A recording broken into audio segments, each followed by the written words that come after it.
Well. First down,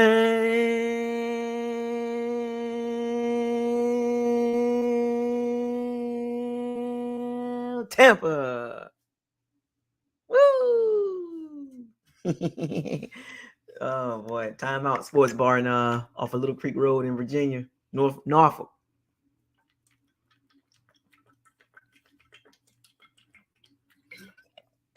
Llama, baby llama. Yep.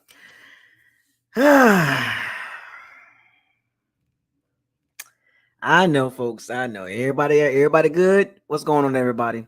Welcome to the locker room with your host, Isaiah. Buckles Locker. We in here. Subscribe to the channel. Like the channel. Share all the videos. Yes, and don't forget to hit the notification bell icon to notify you on all new videos that's posted on this channel. Shouts out to all the Powers and Sea Bandits. We are here. Thank you for supporting this channel. We still rolling. It's crazy. Hopefully everybody got their feelings back in line and everybody had a reality check on Monday. Everybody done reset kind of expectations and stuff like that. It was a reality. It was a wake-up call for a lot of Bucs fans. It kind of stung a lot of y'all. It didn't sting me. Some of us was okay. We was fine. You know, the ones that's like upset and mad, I think they expectations is super high for the Bucs. But but that's just being the fan, you can't hate on that. Every fan base wants their team to win a lot of games. But unfortunately in the NFL there's parity, right? So you got the top tier, mid tier, low tier, bottom tier, and everybody can't win a lot of games. It's okay. And hopefully everybody, out of their feelings on Monday and, stop with the excuses and why the Bucs lost and just admit that we're not there yet. And that's just being honest. It's okay. It's okay to be honest. We're just not there yet. We got a long way to go. We got some problems that can hamper this team's ceiling, right? But at least we're not bottom tier. In our division, they say it was one of the worst divisions in the NFL. Right now, we stand at 6-6. The NFC South is at 6-6, so we're not the worst division in the NFL. I would say we surprise a lot of people right now. But like I said, we got a lot of quarters left, a lot of game to play, and the cream rises to the top. And unfortunately, being that I'm a realist, in my opinion, this is my opinion, I don't think we're the cream this year. So we're not even.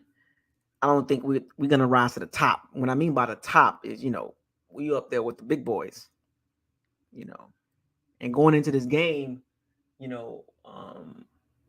hopefully everybody kind of can see football this year a lot clearer. You feel me? So I can make this point here. You see the difference between a clear playoff team and a team that's borderline, scratching the cert or trying to scratch their way through. That's a playoff roster. The Bucs, you don't know what they really are. Like, because you got your guarantees. There's teams in the NFL you can guarantee that there's no debate that that's a playoff team. Like clear, like from top to bottom. That's a clear playoff team. And then you got the teams in the middle that you're not sure. I think that's what we stand at. We like in the middle of the pack. Not sure we are guaranteed. We're not guaranteed the playoffs. Like we're gonna have to, some things gonna have to fall our way, injuries and stuff like that. And then you got the teams at the very bottom that for a fact they're not playoff teams. And like I said, we're not a part of the cream. We're not tier one. I'm not tier two. Just based on just the setup, the roster. But we're still good though. I think we're tier three. Right there. I think we're at the cusp. We're right there. We just gotta prove ourselves. The Bucks gotta prove themselves against the good teams. Not the Bears and the Vikings. That's what separates the top teams versus the middling teams and the bottom teams. The top teams can win those games against the top teams. I think the Bucks are about third tier right now, and that's okay. And if you don't agree with me, that's fine. I mean, that's on you. But just the way I look at the roster, it's not bad. It's not great. And the reason why I got him at tier three, the biggest reason is because of the defense. I'm gonna ride the defense all season long. I'm gonna put my chips on the defense, Bucks defense, to lead the team. And that's credit to Todd Bowles. But the problem with that, the reason why I can't put the chips on the offensive side of the ball, because it's too many holes. So when you look at this game coming up, why do you think I talk a little bit more in depth when the Bucks play teams that are competitive? I mean, when the Bucks play bottom shelf teams, it's like you got to make something happen there, right? You got to find talking points, and it's like you got to get up to talk about the game, right? To make it a storyline, right? You try to find storylines in those bottom tier games. But when you play the games like the Eagles and Bills and 49ers, Saints, Jaguars, Lions, Packers, there's a lot to talk about, because those teams, they're not bottom shelf teams. You know what I'm saying? So this week's game, it's a lot to talk about, a lot of storylines, interesting matchups. The trash talking between fan bases, the divisional game, the Jameis Winston situation, the Derek Carr situation, Marshawn Lattimore, Mike Evans, Marcus May suspended, Alvin Kamara comes back, the Bucks injuries, the Saints injuries. There's a lot to talk about. It's easy to talk about this game. It's so easy. I don't have to scratch and claw for things. It was easy to talk about the Eagles game. These are the games that matter. All games matter, but these are the ones that you really want to put your chips into. The best way to determine the team in any sport, any team sport, the best way to determine how good they are is when they play good teams. It's hard to tell how good a team is when they just beat all the bad teams and they lose all the games against good teams. I don't want the Bucks to become that team.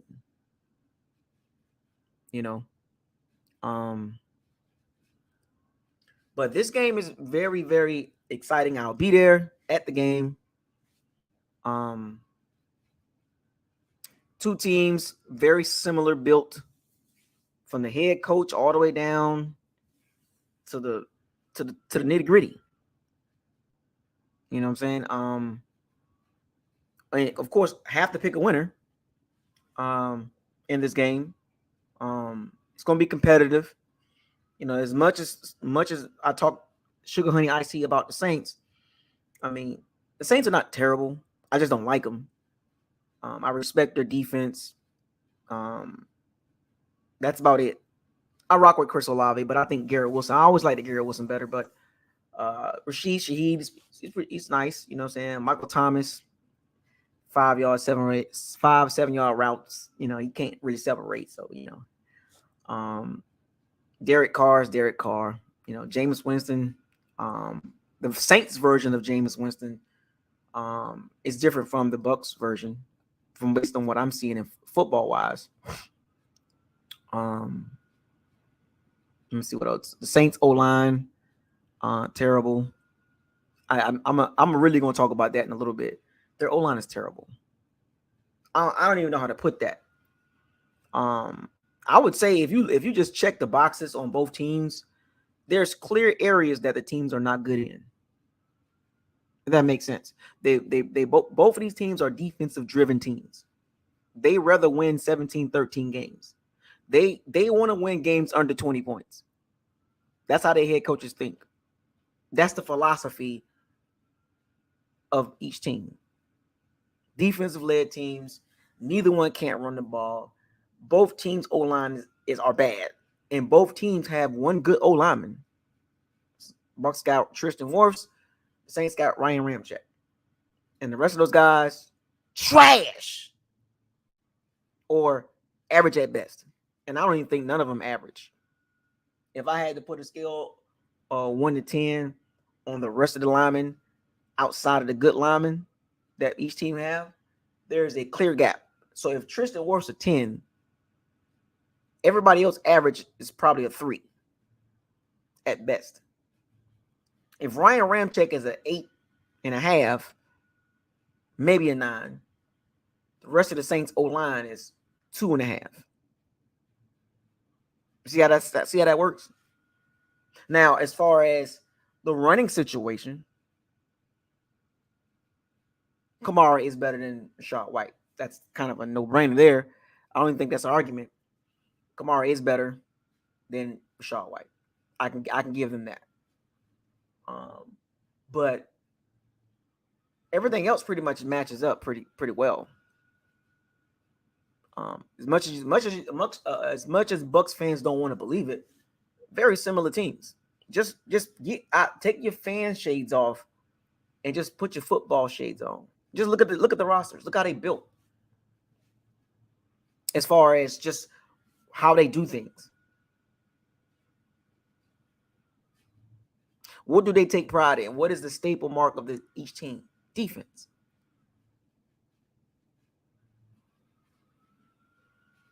All right. Here come the Bucs, 2-1 into the Caesars Superdome. Coming off a ugly loss, in my opinion. They got outplayed in every facet of the game Monday night. And this is a turnaround. That's one thing about Monday night games. You ain't got time to really dwell on the game Monday. Tuesday, you got to get ready for the next opponent. You feel me? So I would say this. Let me be the first to say this. I don't know if anybody else said it, but I'm gonna be the first to say this. This game for the Bucs will be far from easy. And I'm going to get to those points. The reason why this game won't be easy for the Bucs to win. Can they win? Yes. Road games against tough divisional teams, specifically teams in your division that have a really good defense, those games be knockdown, drag-out games. This won't be no bombs away by neither team. Neither team is not bombs away. I don't even care who's playing for the quarterback for the Saints. It won't be bombs away. If it's Derek Carr, he's not a bombs away quarterback. You can get into the analytics. You can get into the advanced analytics. He's not a bombs away quarterback. Even prior to his injury, he didn't look good. 2 touchdowns. 2 touchdowns heading into the fourth quarter in basically 3 games. Derek Carr got 2 touchdowns. I think he has a little under 600 yards. So he ain't making it happen at the quarterback position. Now remember, he's supposed to be the missing link. The Saints really sold themselves on Derek Carr being the missing link, quote unquote. The Saints should have put that money into the O-line. They really should have. Really, they should have. That was a mistake they made. They put their chips in to Derek Carr thinking that, that's going to be a big difference. And to be honest with you, that's not a big difference. Derek Carr, if he plays, to be honest with you, that game would be a lot easier for the Bucs. Because he's less aggressive. One thing about the Bucs, when you play the Bucs, you can't be offensively ignorant. Like, as far as, like, you can't be, I'm going to play conservative and we're just going to win like that. No. To beat the Bucs, you got to go at them, whether it's run or the pass. You can't play like, I'm going to play close to the vest. And I think it's the problem with the Saints, looking at their offense with Derek Carr. And we're going to look at the Derek Carr factor right now. He's up in the air to play. So let me talk about Derek Carr first, and then I'll talk about James Winston against the Bucs defense. So I'm gonna start out with the Bucs defense first because that's going to lead the way to victory. So if Derek Carr plays against the Bucs defense, that's not going to go well. I'm gonna be the first to say that. Saints fans, you might not want to hear this, but if Derek Carr plays, it's not going to go well. Derek Carr is chicken boo-boo against aggressive defenses. Against aggressive defenses that blitz, that's aggressive, he's chicken boo-boo. History shows that. Outside the pocket, against the blitz, red zone, he's boo-boo. And leading up to this game, go look at the Saints on third downs. Red zone. Go look at it. Outside the pocket. Go look at his numbers. Go look at the advanced analytics. Trash. 2 touchdowns, 2 interceptions. What are you doing? And then their OC, for whatever reason, he's stuck in the Sean Payton era, thinking that those plays are going to work. Let me tell you the Saints pass plays. Quick passes to Michael Thomas, a deep ball to Shaheed or Olave on the side. That's it. That's it. That's it. Let me repeat that again, Bucs fans. Just watching the Saints play these 3 games. Deep ball to Shaheed or Olave, or check down to Mike Thomas. An occasional pass to Jawan Johnson. That's not enough. You can blame the OC. It's a collective issue with the Saints offense, and that's trouble against the Bucs defense. It's trouble. That's trouble, folks. If you watch the Saints game when they played the Packers on the road, they should have won that game. Before Derek Carr's injury, they didn't look good. Matter of fact, before the Packers game, go look at the Titans game. They beat the Titans by 1 point. I'm going to repeat. They beat the Titans by 1 point by the luck of they got the ball. That was a fumble. So they technically, I ain't going to say technically, but they probably should be 1-2.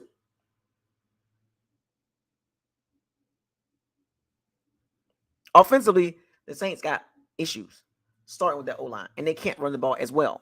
And that's a problem. Now the Bucs run defense did not look good against the Eagles. Okay? That is a fact. The Eagles had over 200 yards rushing. The Bucs defense is leaking like they got hit with a right hook by Deontay Wilder. It's leaking. And it's been like that for a couple years now. Cause for concern. If a team has a competent running game or better, the Bucs have a problem with that. Now, I'm not saying the Saints have a competent run game. They don't, but I'm just saying, if the Saints want to be successful in this game, they need to be different, in a lack of a better word, offensively. Because if Derek Carr plays, I can literally tell you exactly what he's going to do. He's going to suck on third downs. He's going to suck in the red zone if he get there. And if you flush him outside the pocket, he's going to either throw the ball away on critical downs and not look for a receiver, or he's going to crumble like a brittle piece of wood. He's not tough. Saints fans, you can spin it how you want to spin it. Derek Carr is not tough. You can say, well, he'll play through injuries. Man, have you not seen this dude against good defenses? He crumbles like a brittle chair. Folds like a lawn chair. Remember, this is the same quarterback that scored 0 points against the Saints last year. You know the Saints fans don't talk about that, right? They skip over that. You don't notice that, right? The same quarterback that's playing for the Saints this year is the same quarterback when the Saints played the Raiders last year. He put up a goose egg. And you want to know how he looked? You want to know how he looked against the Saints defense last year? Terrible. Now this season they sign him, and he still don't look good.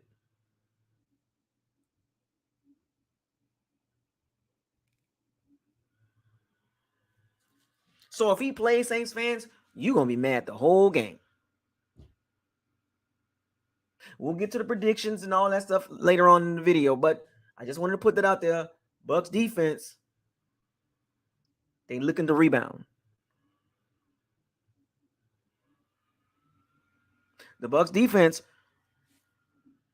is going to look to rebound from getting shellacked by the Eagles in every facet of the game. The defense got to set the tone. And here's the interesting thing. I get it. The first drive, if the Saints get the ball offensively first, the Bucs defense is going to be hyped. I'm not worried about the first drive. I want to see the Bucs progress defensively. I want to see how they rebound against this team. And I'm gonna say this. I know the Eagles is a top tier team. I get it. But I'm gonna be honest with you. This game is gonna be a lot tougher than the Eagles game because of a number of reasons. Both teams know each other. Both teams are defensive driven. Both team quarterback situations is question marks. Still.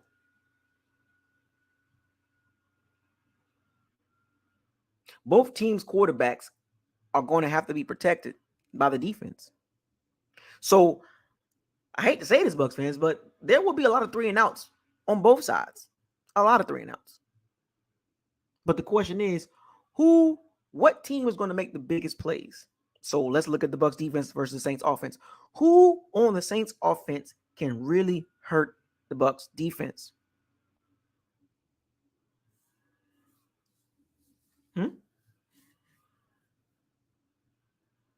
Who can step up? Who can really threaten the Bucs defense on the Saints offense? Let's talk about it. Devin White has a growing injury. Levante David still playing at a high level. Vita strained pectoral. Carlton Davis turf toe. You gotta be careful with those turf toes. You don't want to re-aggravate that. Jamel Dean shoulder injury. So if we gotta put Pitts out there and D. Delaney and Zion McCullough and Izzy, I mean, we're talking about 4 guys with less than 5 years experience. So it's like, okay, Izzy, he's playing well above what he actually. If you look at Izzy, right, what he's doing right now is unexpected. He has his moments where the undrafted free agent and his size hurts him. He's tough. He reminds me of a baby Winfield Jr. or a baby Bob Sanders. He's tough, small guy but tough. But in some situations, you can see it. Like, yeah, okay, he's an undrafted free agent, or he's just his size. It's gonna affect him in some areas. And then Zion McCullough, he still really can't cover that good. Like, even the play that he made in the end zone, I think it was against A.J. Brown, and the ball hit him in the back of the helmet. If Jalen Hurts would have threw that in front of A.J. Brown, Zion McCullough was beat. That was a bad throw. Zion McCullough had no idea what the ball is. He does not cover well. And then Pitts, we saw what Pitts looked like.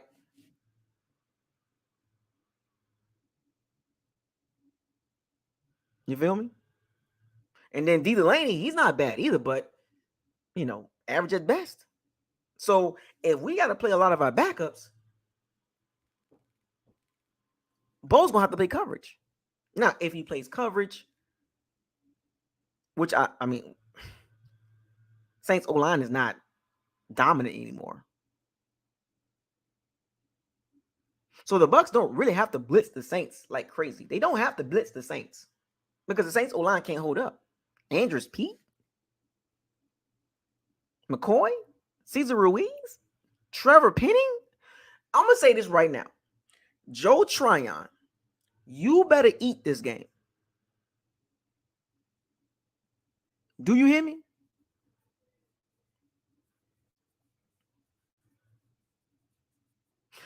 Joe Tryon Stoinka. You better show up this game. Shaq Barrett had a goose egg against the Eagles. He was getting manhandled by Lane Johnson and Jordan Matala.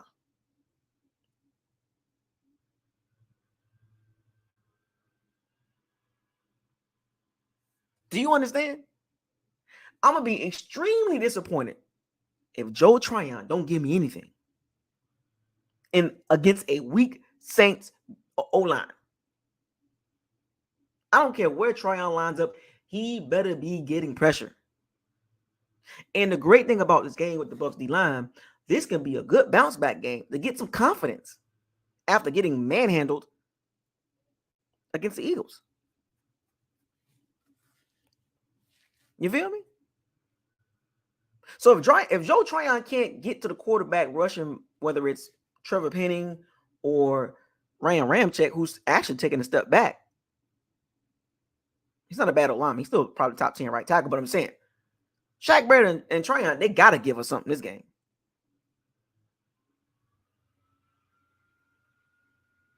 Both of those guys got to give us some outside pass rush. I want to see Green play more. Number 91.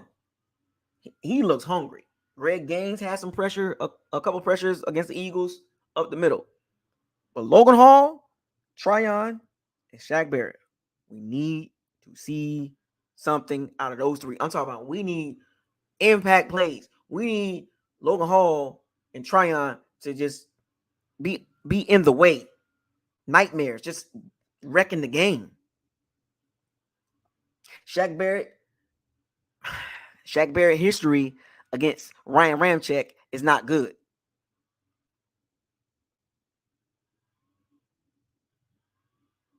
Every time the Bucs play the Saints, and Shaq since 2019, when you watch Shaq Barrett against Ryan Ramczyk, he does nothing.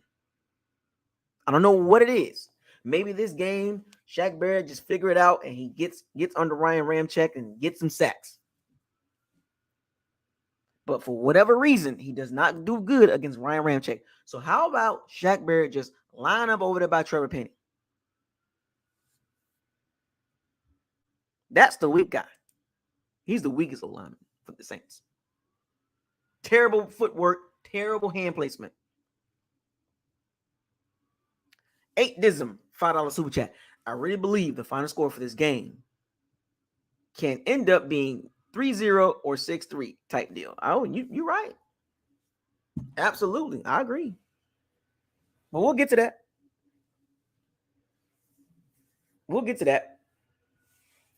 But man, this should be, and I you know, it's so crazy that our first round pick back in 2021, we asking him to have a breakout game against a weak O-line. Let that sink in for a second. Anything to give him some confidence, because man, oh man, where's his moves at? Why is he not strong enough to disengage? Let's talk about the Bucs defense against the Saints offense. Let's talk about it.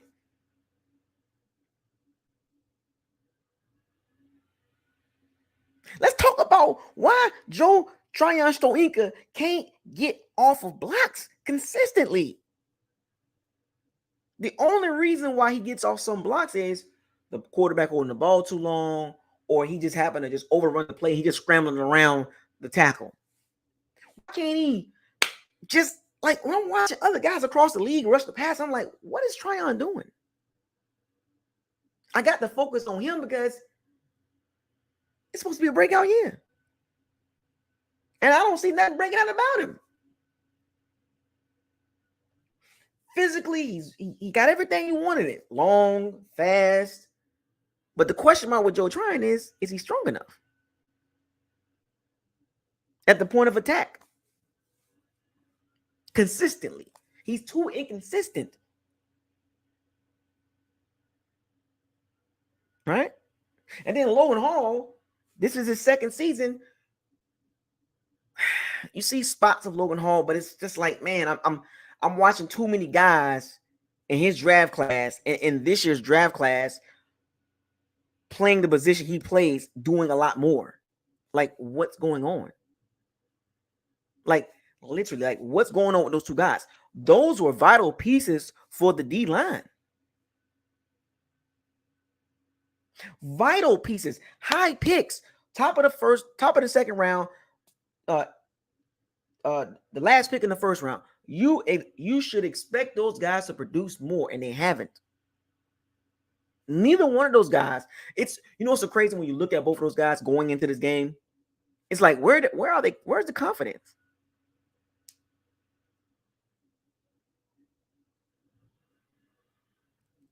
Where's the confidence with our young guys?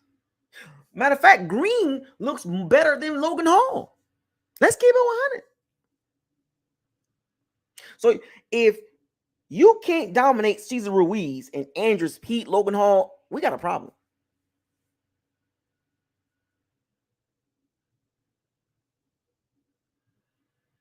Andrews Pete and Cesar Ruiz. Come on, Logan Hall. Give me something.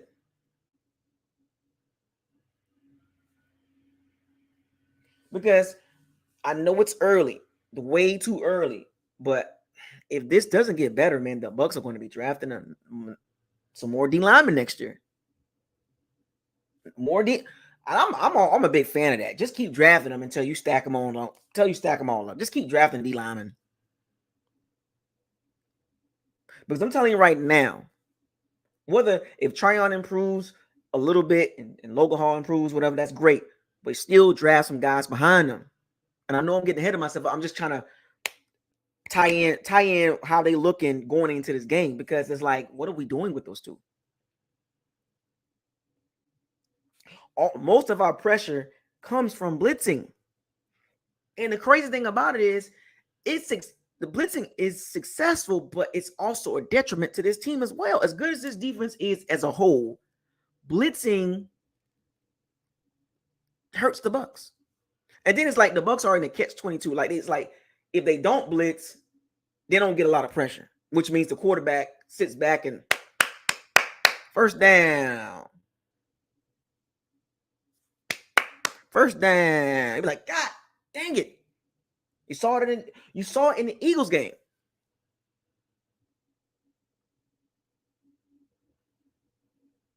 The only two guys that actually did something against the Eagles on the D-line was Gaines and Green. Green and Gaines and Green.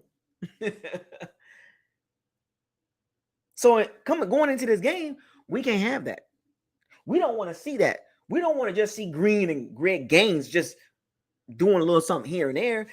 Where's Anthony Nelson? Marquise Watts? Cam Gill? Why they can't get no burn? What is the issue, Todd Bowles? Like, and the thing about it is you can't blitz you guys in the secondary all the time.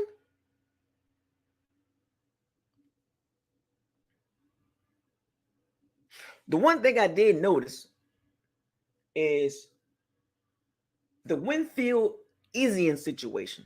Let me say this. So what's happening, what I see early in the season is, remember when Winfield Jr. played the slot and he was blitzing a lot, right? He was blitzing and the defense was kind of hurting him the back end. But fast forward to this year, going into this game, Izzy is the guy that is blitzing a lot from the slot. That was Winfield Jr. last year. Izzy has took the place of Winfield Jr. blitzing from the slot. That allows Winfield Jr. to play back in his natural position. But even him blitzing, it could cause an issue, because if he don't get there or he gets blocked by a big old lineman, it's like you just blitz your slot guy.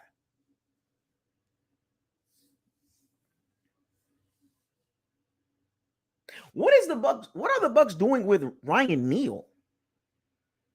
He hasn't looked great in this defense. So going into this game, Jimmy Graham, Juwan Johnson, what is Ryan Neal going to do? Is he going to give us anything? He had one good play last night on Monday night. I want to see more from Ryan Neal this game. And this is the offense to do it against.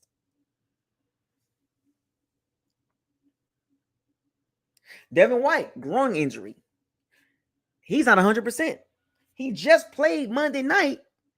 Now you got to get ready to play Sunday afternoon.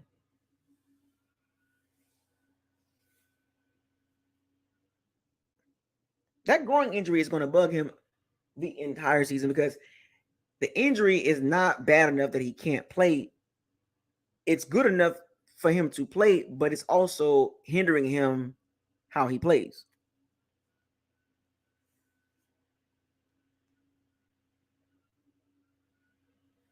All right.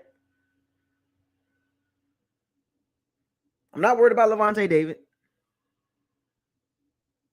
Not worried about Winfield Jr. Vita, pectoral injury. He can't, and if you know about lifting weights, your pecs. So when you try to extend your arms and things like that, that injury is aggravating. It's nagging.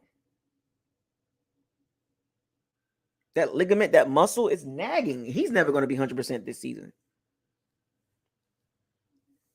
Right? Then our cornerbacks, Jamel Dean and Carlton Davis. Carlton Davis got a turf toe, and it's obviously that turf toe was pretty bad because he missed 2 games.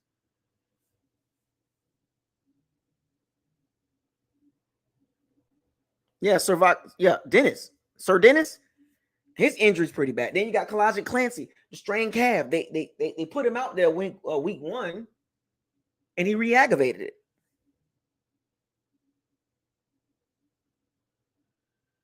Yeah, we want to see more of him too.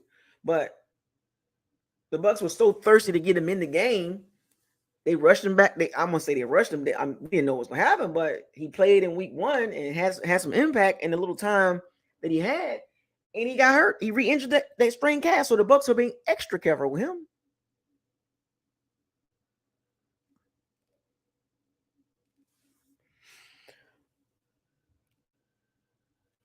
So the Bucs got a lot of question marks going into this game when it comes to injuries.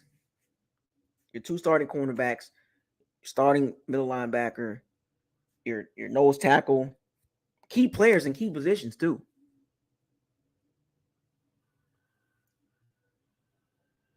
It's like, dang it, man. What did I tell y'all going into the season? For the Bucs to be successful, they must avoid the injury bug.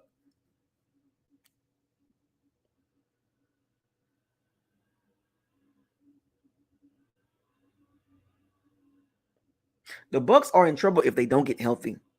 They're not deep enough to overcome injuries with their starters. Can y'all not realize that going into this game? They got to get healthy because I'm telling you, it's not going to get easy for the Bucs. It is not going to get easier for the Bucs.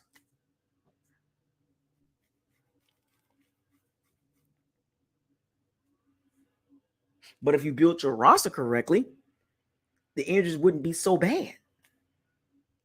2021, 2022 draft classes have set the Bucs back 3 years.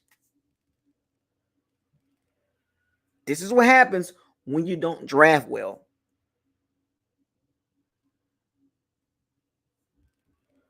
You wasted 2 draft classes. No major impact players from either class. Let that sink in. Let that sink in, Bucs fans, going into this game. Where's the major impact players from 2021 and 2022? Where are they? Going into this game. Offensively or defensively. Cause for concern, right? Don't get mad at me. Look at the tape.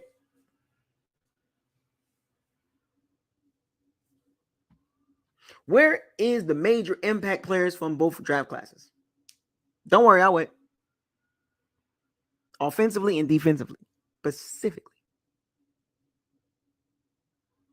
Zip.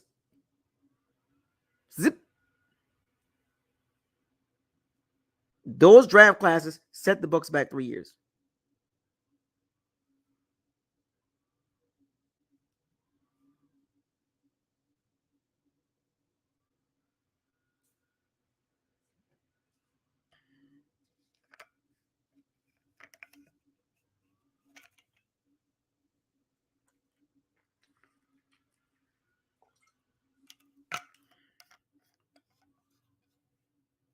Now, if the Saints go with Jameis Winston, the defense will have opportunities in the back end, right? Because we know Jameis Winston he's more aggressive than Derek Carr, but he puts the ball at risk in some occasions. Now, since he's been with the Saints, he hasn't been the turnover machine like he was with the Bucs, right? Different offensive philosophies. The no risky, no biscuit versus the Sean Payton, efficient offense, right? His numbers, as far as the averages, are much better in New Orleans than Tampa.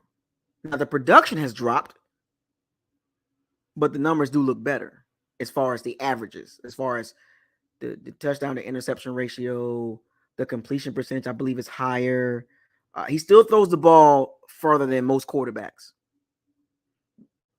which is still interesting. There was a stat, I think I talked about it, from 2016 to 2023. Josh Allen, Jameis Winston, and Tua air yards per attempt are all up there. Jameis is up there like 4 times. 10 yards per throw average. Josh Allen, Tua Tagovailoa, and Jameis Winston.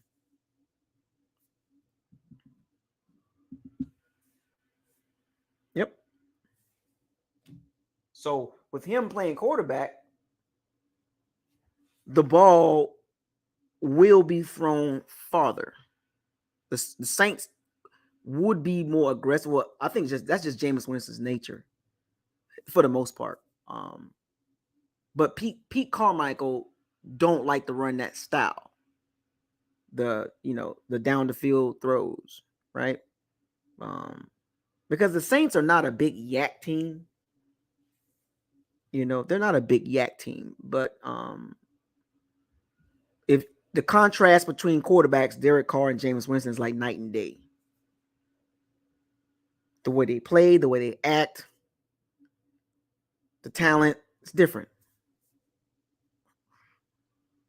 Derek Carr will take the check downs, 5 yards, the 3 yards, and those type of throws. He's not aggressive, right?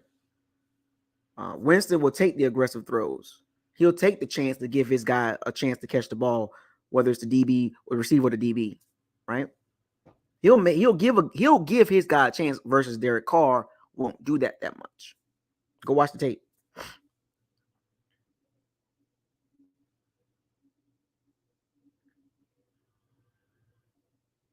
Derek Carr gives the Bucs. It's a lot easier to play against Derek Carr versus Jameis Winston. Now, right now, I'm not saying like, oh, the Bucs.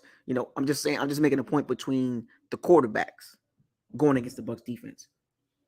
So Winston, I'm pretty sure they probably given 2 game plans. They, he's not coming off the bench like he did against the Packers midway through the 3rd quarter. Then they played the 4th quarter. And then, so this week, he'll probably have a lot more time to kind of get ready to play versus just jumping in the game in the 3rd quarter. So we got to be prepared for both quarterbacks.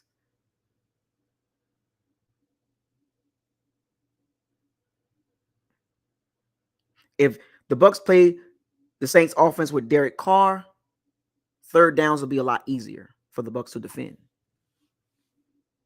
Because Derek Carr, 3 yards, 5 yards on 3rd and 10.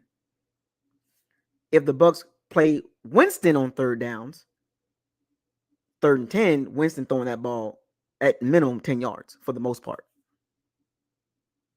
10 to 15 yards, sometimes 20. That's just him.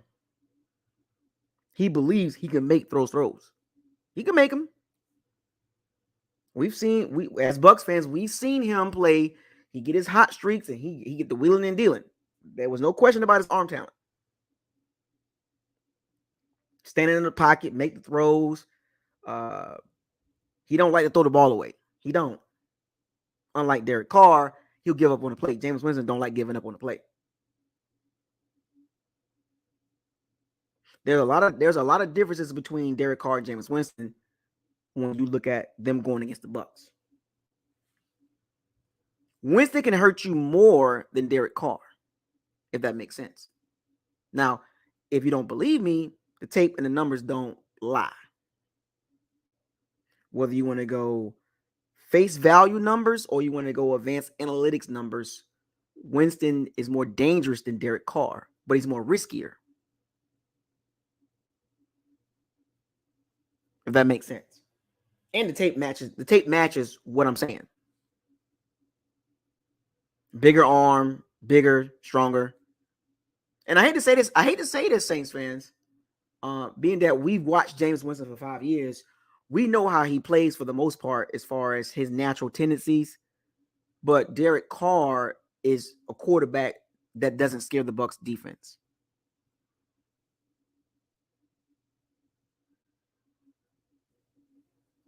I'm going to tell you that right now. Remember, Derek Carr against those type of defenses folds like a lawn chair. If Derek Carr let's just put it like this. If Derek Carr have a game like Winston where he's not playing well, throwing interceptions, whatever, he gives up. One thing I will say about Winston, he can turn the ball over and all that stuff like that, but he gonna keep firing that thing. He gonna keep you on your damn toes. Derek Carr, he gets frustrated and he can't get throws and he's turning the ball over and getting sacked, whatever. He throws the ball away and he starts pouting like a little kid. On the other side, Winston turns the ball over. He gets sacked. He gonna bomb that bit. Bomb that bit. He don't care. He ain't giving up. Which can be beneficial to the Bucs, but it can also hurt the Bucs too. For instance, now we on the Winston. If Winston's a quarterback, if the Bucs blitz and they don't get to Winston,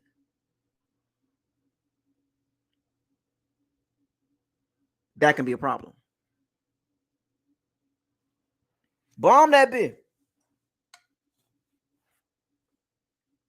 Winston can't give the Bucs defense secondary problems 10 plus yards down the field.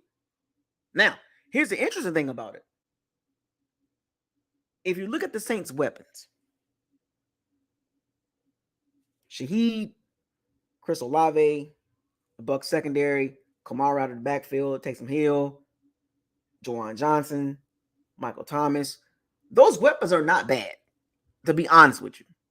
They're not bad. They're not terrible.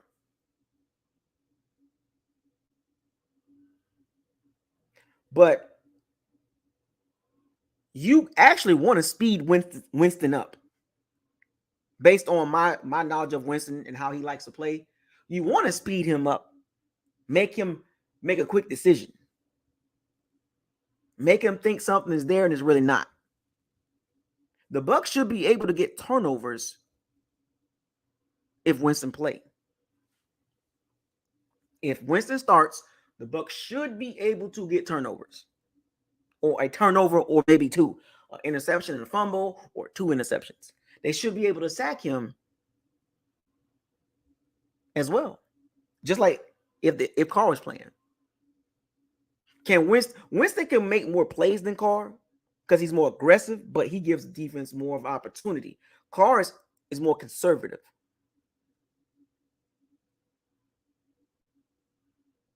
Now, if you look at the Saints offense with Jameis at quarterback, they look more aggressive, if that makes sense. They look more aggressive with Winston at quarterback because of throwing the ball further down the field.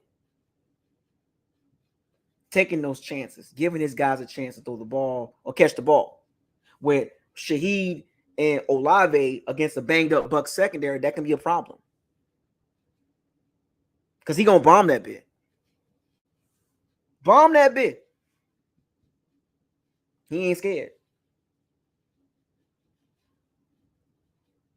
They become more explosive with Winston, but higher risk, if that makes sense.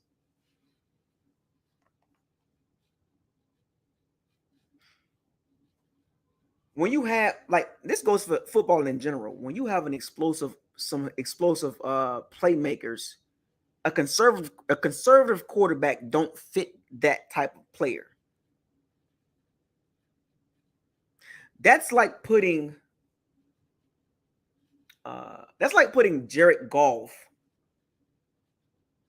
with elite receiver. Like, if you put Jared Goff in Miami, well, anybody look good in Miami. That's a bad example. Let me just give a better example. I'm not even going to use a particular quarterback. Let's just say you have a quarterback. He's okay, but you got explosive weapons. It's not going to look good. It's like the offense is playing in the box. To win in this league now, you got to have a quarterback that can be a little aggressive, not all the way aggressive, but just more aggressive to make those big throws. Derek Carr is not that type of quarterback. So if you look at Shaheed, Olave against the Bucs secondary on the outside, Bucs need to be sound and ready because Winston gonna bomb that bit. He gonna bomb that bit. I'm telling you, he gonna do it a couple times Sunday because you know he gonna want to get his lick back. You know he want to get his lick back. I wouldn't be surprised he go after Devin White with Juwan Johnson.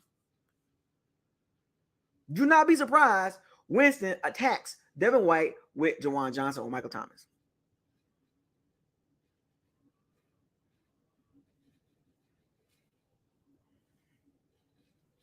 I'm just saying.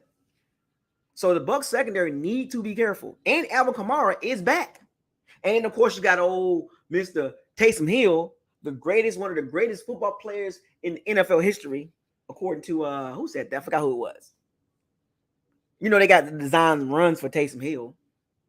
And then Kamara, he's back, he's fresh. So you know they're gonna try to use him like crazy this game, the running game and out the backfield. Because the Saints running game is terrible right now.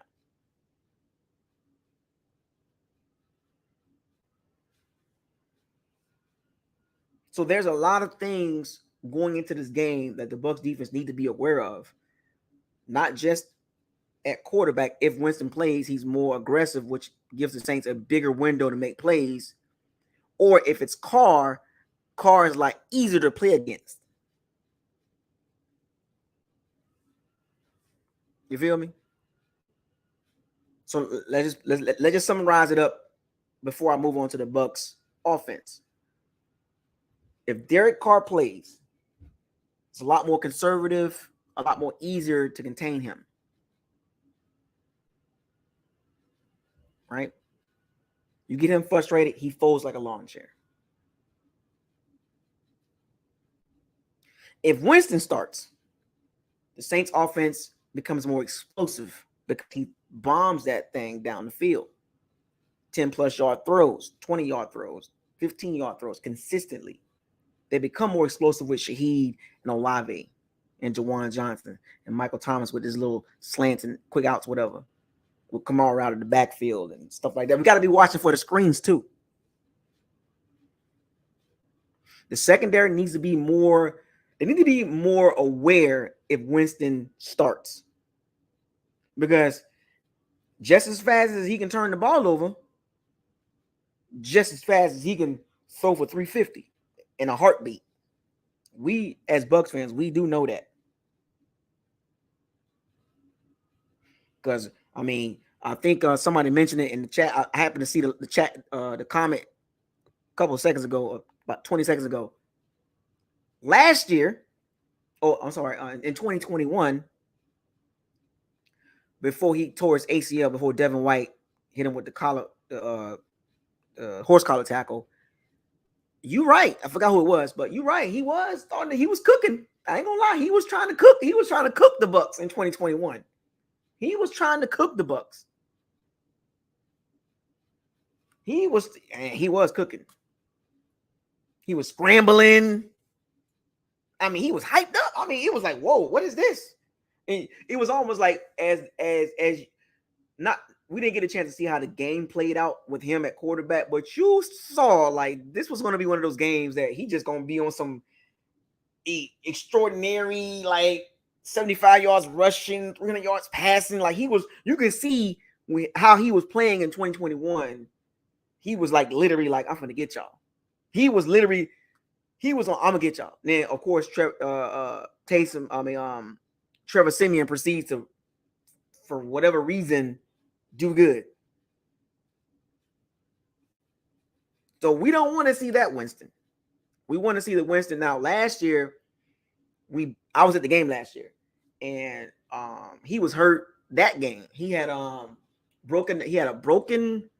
four broken vertebrae and a messed up ankle. He messed his ankle up in the Bucs game. And that was his last game of the season. Well, actually, yeah, it was. I think it was the last game. I think that was his last game. So it was the Panthers, then the Bucs, I think, something like that. He only played 3 games. They played Atlanta first. I think it was the Panthers, then the Bucs. And the game that he played against us, that's when he hurt his ankle. And then he was out for the season pretty much, quote unquote. So he's more healthier now. So he's going to be looking to get his lick back.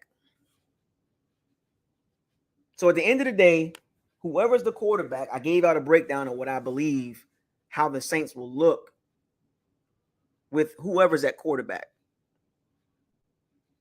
But the one common denominator doesn't matter who at quarterback for the Saints.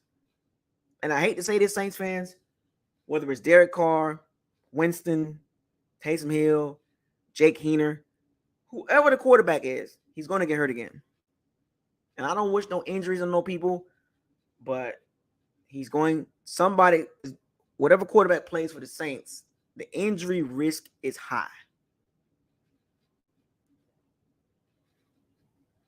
Okay, so and overall, the Bucs defense, they're going to have opportunities no matter who the quarterback is, whether it's Derek Carr or Jameis Winston.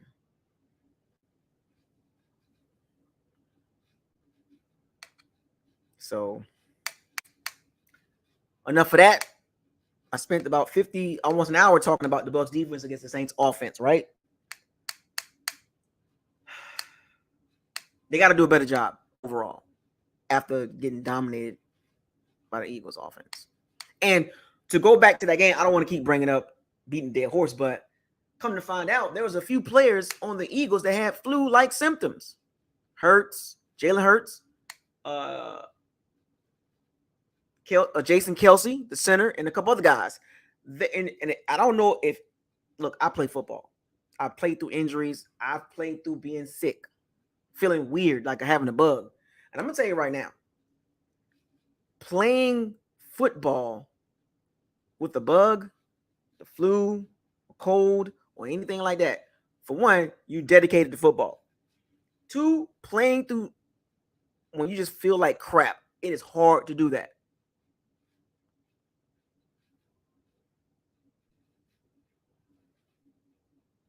It is hard.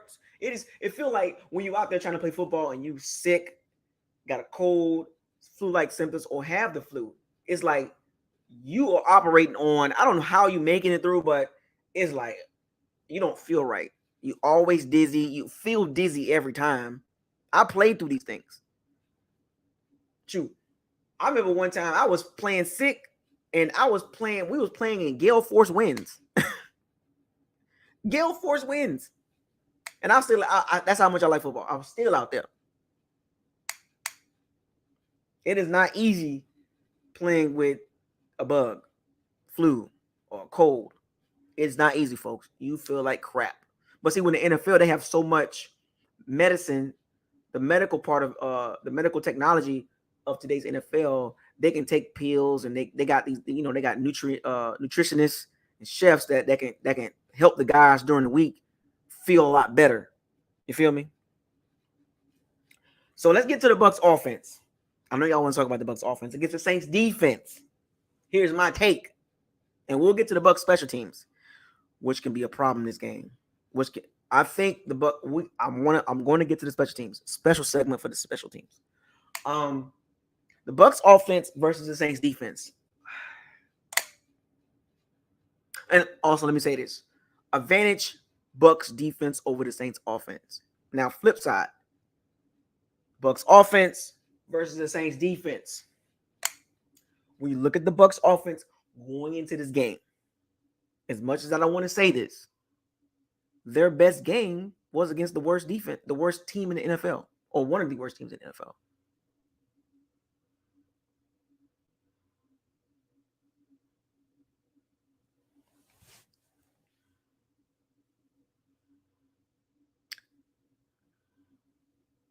The Bucs offense up until this point, best performance was against one of the worst teams in the NFL.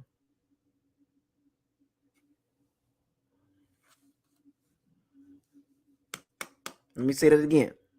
Their best performance in these first 3 games offensively was against the worst team. One of the worst teams I would say they 31 or 32, however you want to put them, in the NFL. And they won the game by 10 points. It was up by 3 with about a little over 2 minutes left before the pick 6 by Shaq Barrett. They didn't look good against the Vikings. The Vikings had 3 turnovers. They played the Bears defense. They looked pretty good. They didn't capitalize in the red zone. Then they played the Eagles, 99 yards in the fourth quarter before that garbage drive. So what does that tell you? In summary, what does that tell you about the Bucs offense? Not good enough yet. They're not going to be good enough yet until I would say give it some more weeks. But I will say this about the Bucs offense: they need to improve in some major areas, specifically in the O-line.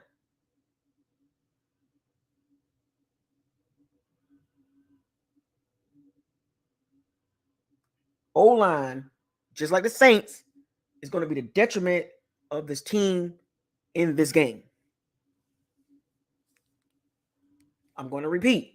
The Bucs O-line, if they don't get their act together in the interior, right tackle,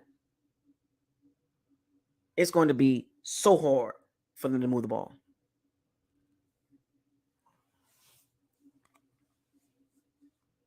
The Bucs in the red zone, not good. The Bucs on third downs. Outside of that, the Bears, and I gotta keep bringing the Bears game because that's the best I can look. That's like the best version of the Bucs right now. But the Bears are terrible from top to bottom.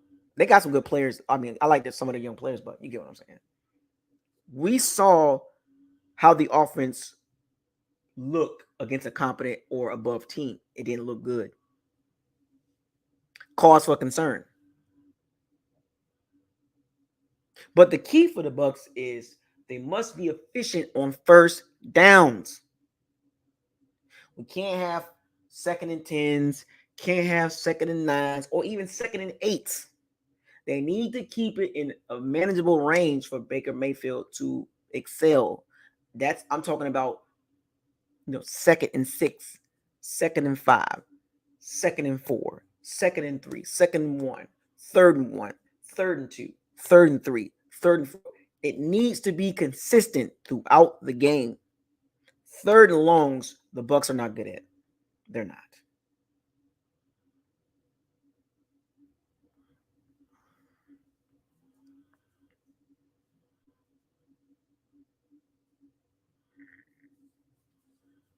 They got to be better on first downs.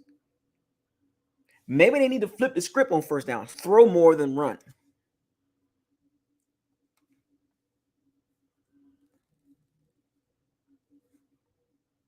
Change it up, Dave Canales. Throw the ball. I know you don't want to chuck the ball around 40, 45 times a game because now you're doing the Brady stuff again. You're just chucking the ball around. And you don't want Baker Mayfield like that. This is why I was telling y'all, for Baker Mayfield to be efficient, he needs to be ahead of the chains, away from 2nd and long, away from 3rd and long. Anytime you get Baker Mayfield, quarterbacks like Baker Mayfield in those situations, they're not good. Numbers show that. And tape don't lie.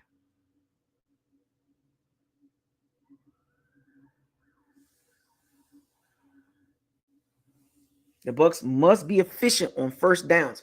I want y'all to pay attention to the play calling on first downs.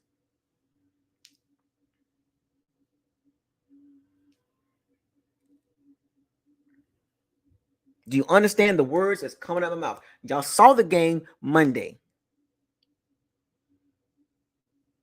Do you understand how hard it is when you're one-dimensional? We saw this last year, and we won 8 games like that. And you fast forward to this season, it's similar, folks. It's literally a mirror. Bottom 5 rushing yards a game. Bottom 5 rushing yards per attempt. I mean, come on, folks. You can't make this up. Your run defense is not great. Oh, it's okay. And your run offense is not good. It is so hard to win week in and week out when you go into the game and you can't establish some sort of running attack. Because now you play right into the opponent's defense hand. Now they are dictating what you do offensively.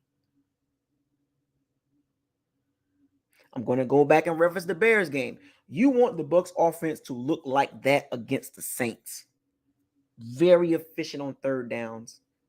11 for 14, 10 for 12. You want that version of the Bucs offense to carry to the Saints defense. Now, possibility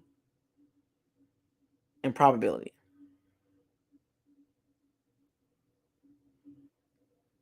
We do know this about the Bucs. This is going back to 2020 when Brady got here. We'll just use that window. Anytime the Bucs played a team that was competent on both sides of the ball, specifically defense, the offense struggled. Where's the lie? Even during the year we won the Super Bowl, they had issues with teams that came out there defensively. The Bucs offense had issues with the great Tom Brady when teams have an average or an above defense. Now let's fast forward to this game. The Saints defense, whether you like them or not, top tier.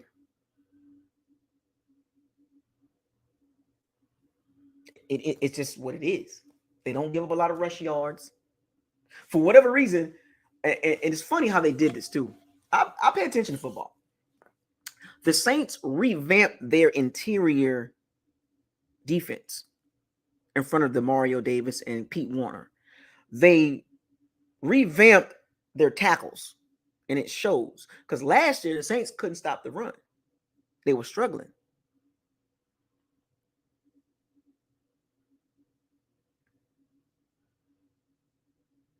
The Saints went out there and revamped their tackles.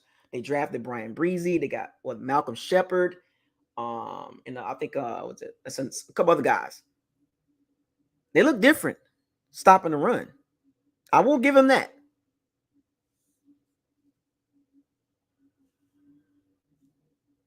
I will give them that. They look a lot better with their run defense. Now, their secondary is their secondary. We know their secondary gives the Bucs receivers problems because the Bucs receivers don't separate, which leads me to say this. Trey Palmer, Raheem Jarrett, and Devin Tompkins, they need to do something. The Saints secondary, whether you like them or not, they give the Bucs tons of problems going back to 2017, 2016. It is what it is. Because why? The Bucs are not built to separate. Even the great Chris Godwin don't separate well.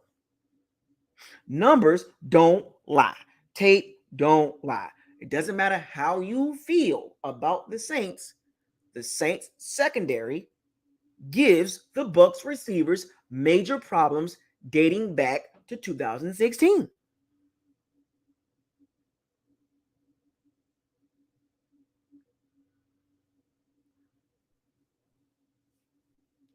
The one thing I want to see from the Bucs offense this game, be more aggressive. Be more, act like you want to move the ball.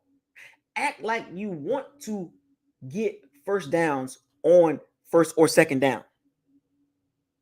Come up with something different than the game plans you had for the Vikings. You want to take some of that stuff you did against the Bears. Get rid of the stuff you did against the Eagles and bring it over to the Saints game. It's going to be loud, so the defense is going to have clear advantage. That dome gets loud, folks. Home field doesn't. Now, we beat the Saints last year 20-10 in New Orleans. I was at the game. They were mad too. But that game was close. And then the fight happened.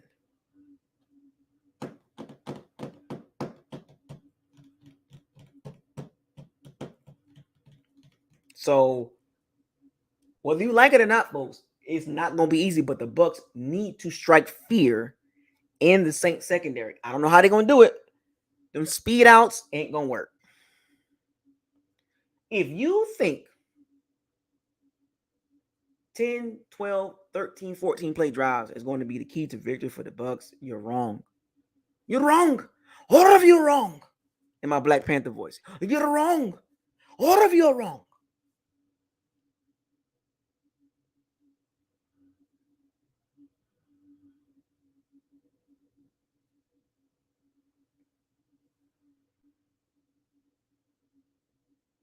They need to be aggressive.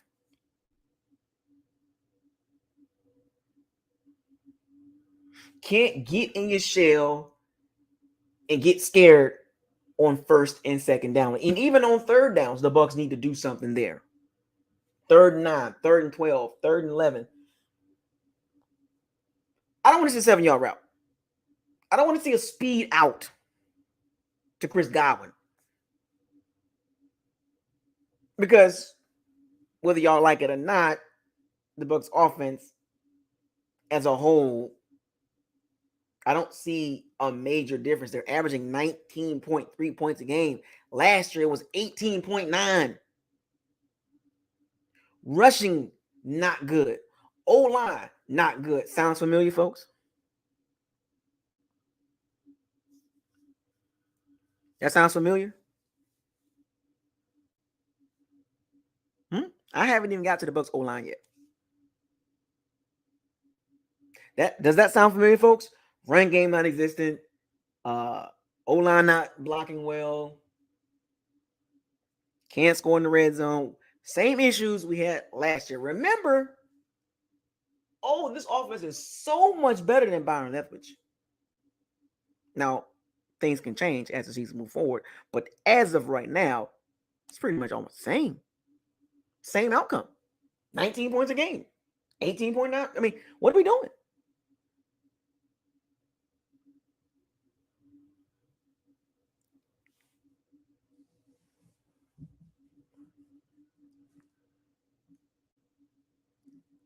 See, on top of being efficient, you also got to be, you got to display offensively. You got to let the other team's defenses know, hey, we efficient, but we also explosive at the same time.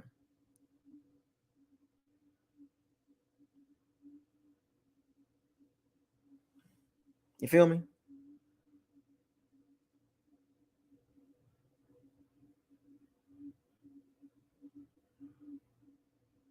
We have the receivers to make plays, but it's going to take a hyper effort from Baker Mayfield, Mike Evans, Chris Godwin, Trey Palmer, Raheem Jarrett, Devin Tompkins, Cole Keith, Cade Otton.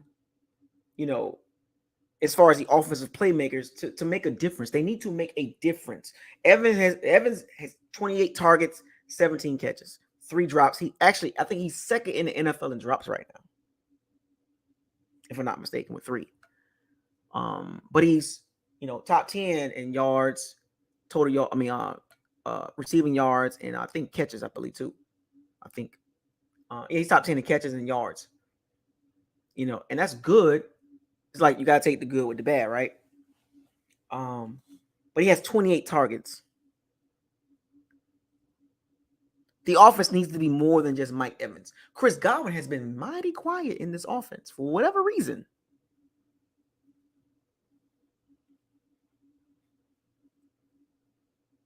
For whatever reason, the targets for I think Godwin has like I think he has like 17, 16 targets. I think he has like 10 as well. I read it yesterday, but he needs to be more involved. And he's been playing outside a lot more too. And one thing I've noticed about Dave Canales is you don't just line up in the slot every single time. He moves you around. So maybe Chris Godwin is trying to get used to the rhythm of the offense and where he needs to be on certain downs. But also, with Baker Mayfield being 6 foot, he needs a throwing lane. He can't see over the O-line consistently. And the Saints got some big guys on that D-line. Brian Breezy, Malcolm Shepard, Carl Granderson, Cam Jordan. They got a couple other guys too.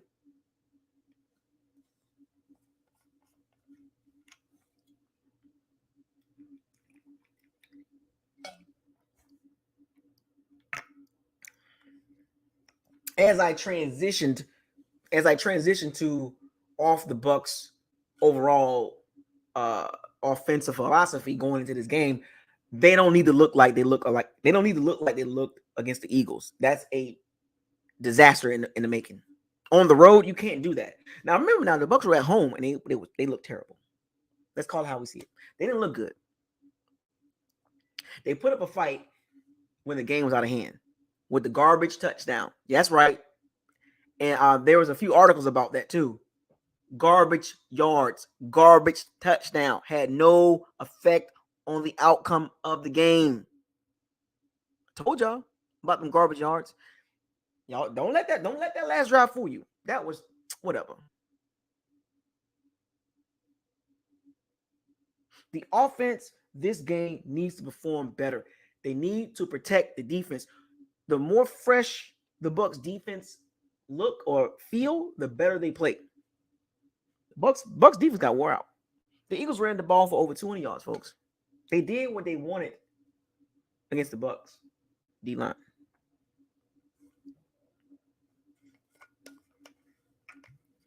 Now let's get down to the specific individuals.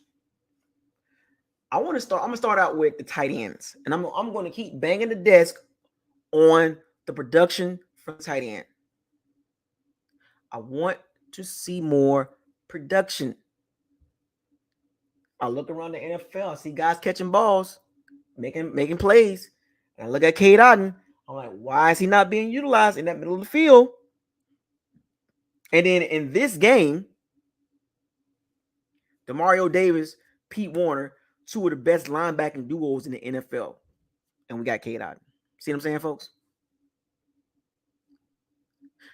Remember what I said about the Bucs tight ends group?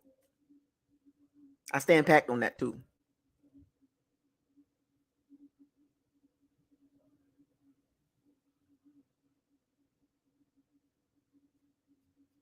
I stand packed on the Bucs tight end group. Bottom 5.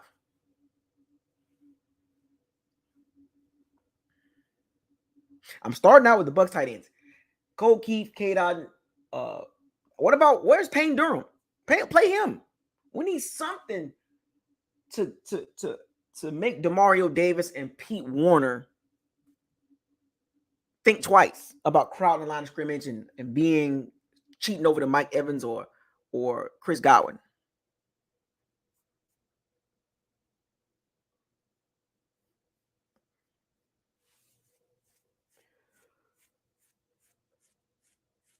So far from what I'm seeing is that the Dave Canales offense don't really introduce the tight ends.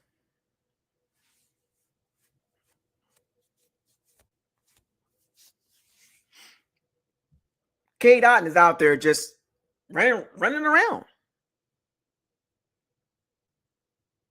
We need more. If the Bucs offense wants to be even more efficient, you got to get something from the tight ends. They got to be able to win matchups, and K. Dotton cannot consistently do that. He's not a number one tight end, but they got him out there.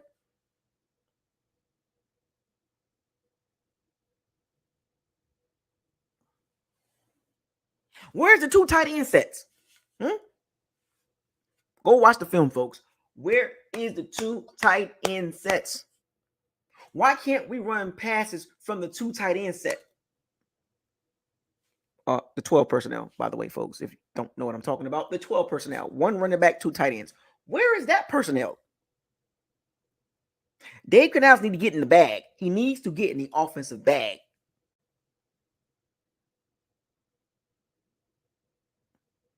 I'm starting out with the tight ends right now, folks. Where is the 12 formations? Shoot, the 13 personnel. What about having Tucker and White out there at the same time? 21 personnel, 2 running backs, 1 tight end. You can even run 22 if you want to. You got to be able to mix and match. You got to keep the defense off balance. You can't have a defense honing in on what you like to do.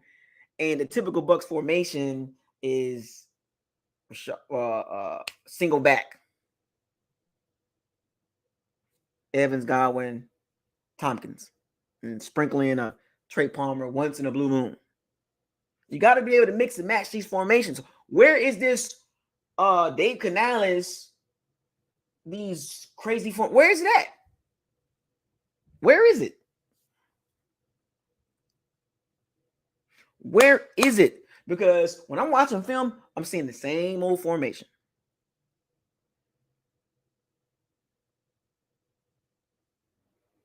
And then the unfortunate situation is you got to keep Baker Mayfield pretty much to, he got to play out of the shotgun to throw the ball consistently.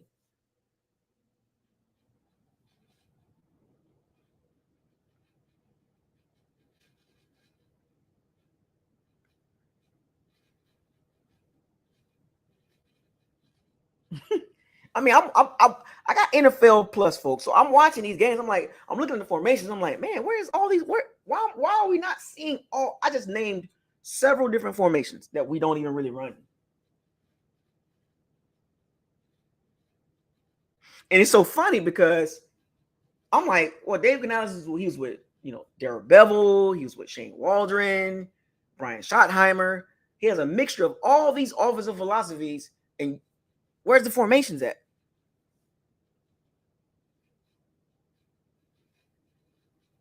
Where's the formations? It seems like he has some go-to formations and throws out of those formations. That speed out, that when Baker Mayfield out of the shotgun, 1-2, speed out. I'm like, okay, that's cool. That keeps us ahead of the chains. But what happens if the defense is ready for that? And literally, those plays are one read for Baker Mayfield. Pay attention. See, when you start breaking things down, you start noticing things about the Bucs offense. It's only week 3. I'm already noticing some things already. Anytime the Baker Mayfield throws and it's to the right, he'll throw to the left, the little hitch route, a screen, a little quick screen, which I don't even know why the Bucs even try to. They don't have the receivers to do that right now. I don't even know why that's in the playbook. The screen of Devin Tompkins. I was like, what is that?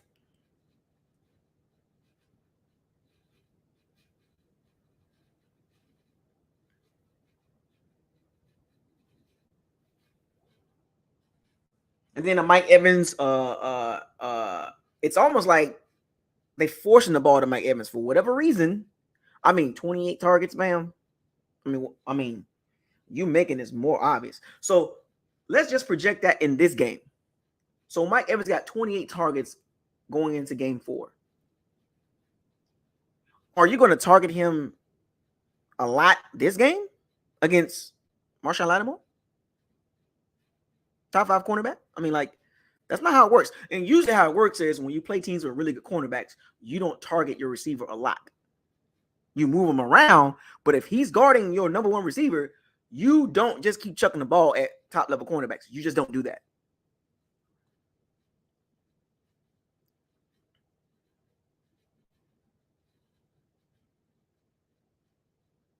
You just make obviously Baker Mayfield, he looks for Mike Evans a lot. But in this game, good luck. Because the history shows, and see, Baker Mayfield don't understand the history between the Bucs and the Saints. He hasn't been a part of it. He's going to learn the hard way. Because, the moxie, he's gutsy, he's gamer.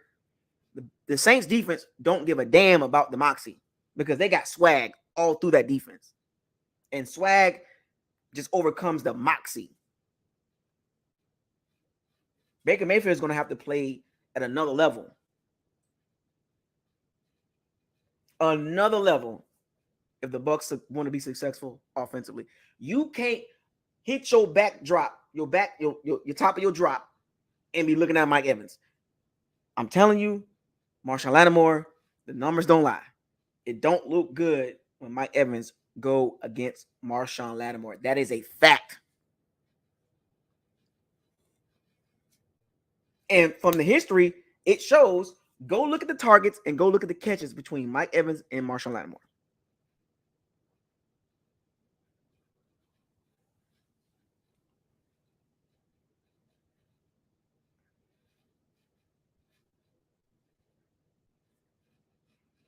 I don't care about get your weight up and no, Baker, play the game, man. Make some plays. If you got to scramble, do what you got to do. But this ain't the game to be trying to be Mr. Moxie. Can't be late on throws. Can't do that. And you can't be forcing the ball to Mike Evans. Can't do it. It don't work because Brady couldn't do it. Matter of fact, when Brady was the quarterback who's much better than Baker Mayfield, Brady didn't even force the ball to Mike Evans. Are you crazy? Brady was too smart. I'm not going to keep throwing the ball to Mike Evans. Mike Evans was all mad and pissed off. So the freak what? Marshawn Lattimore's guarding you. I'm not going to keep chucking the ball over there because you can't separate from him like that consistently. You can't do that. So be mad. But see, Baker Mayfield, he don't understand how that works. He's going to force the ball to Mike Evans.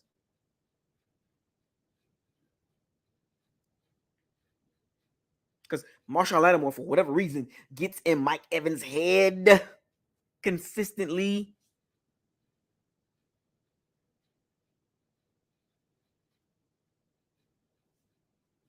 Baker gonna have to understand early, very early in the game. If Mike Evans don't have any catches in the first drive or two, it's okay. But I'll be damned if he starts chucking that thing to Mike Evans with those high throws that Mike Evans got to make those spectacular catches. Don't do it.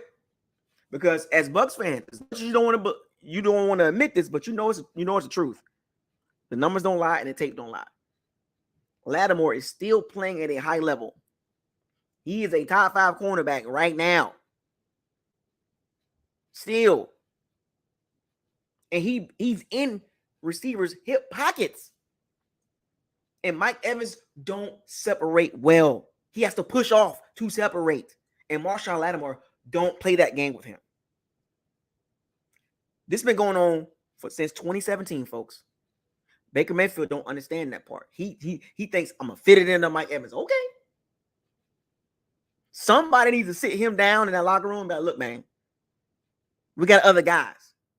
Chris Godwin, Trey Palmer, Devin Tompkins, Raheem Jarrett, Cade Otton, Payne Durham, Rachaad White out of the backfield, Sean Tucker. Get these guys involved because if you force that ball to Mike Evans, you playing right into the Saints defense hands. The Saints defense, this is how you know how they've been working against the Bucs offense. And they well built for the Bucs offense. Receivers. It's like they play 10 against 10. Let me repeat that. The Saints defense, they design their defense when it comes to the Bucs 10 against 10 because they don't worry about Marshawn Lattimore struggling. That's how much confidence they got, which gives the Saints defense a lot of flexibility when you have a cornerback like that can go to your number one receiver and be like, he's out the game. And this has been consistent since 2017. If you don't, I'm telling you, Bucs fans, if you don't believe me, go look at the tape and go look at the numbers. It's so bad. Mike Evans be wanting to fight every time.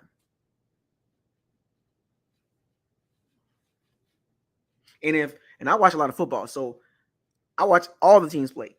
So I see a lot of cornerback play. There's some good cornerback play going on right now. Marshall Lattimore for the first 3 games, he a problem. Jordan Love, remember now, Packers put up 18 points in the fourth quarter. Those throws was going at 27 and Alontae Taylor. We'll get to that in a second. But them throws weren't going to Marshall Lattimore. Oh, no. They kept picking on 27. This is what the Bucs offense, Baker Mayfield, Dave Canales, come up with a game plan. Now, I don't know if Paulson Adebo is playing because he didn't play against the Packers last week. But if number 27 is in the game, which I never understood, why the Bucs didn't go after Josh Jobe, the Eagles cornerback.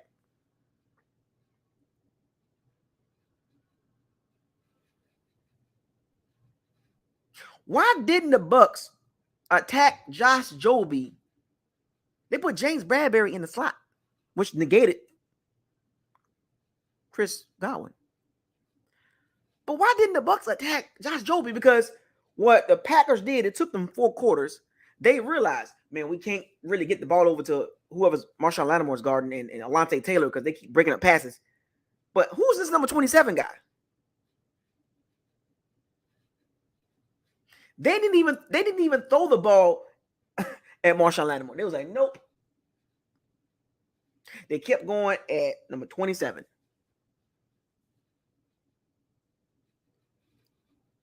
When they made that comeback, it was on 27. The backup defensive back. And they threw the ball at Alontae Taylor, but Alontae Taylor was making plays. He got swag. That's like Marshawn Lattimore's protege. He played just like Marshawn Lattimore. He's in your grill. He's in your hip pocket. He's in your face. When they go sit down on the sideline, he's sitting right next to Marshawn Lattimore. When they drafted Alontae Taylor, they said, go mirror Marshawn Lattimore, everything he do. And you look at Alontae Taylor, that's how he plays. And then Paulson Adebo, he's the outside guy. Alontae Taylor is the inside guy. He's really an outside cornerback, but the scheme flexibility, they got him playing inside.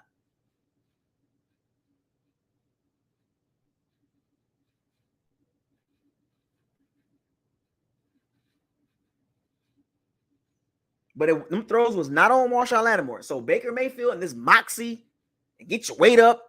Understand this. Can't do that.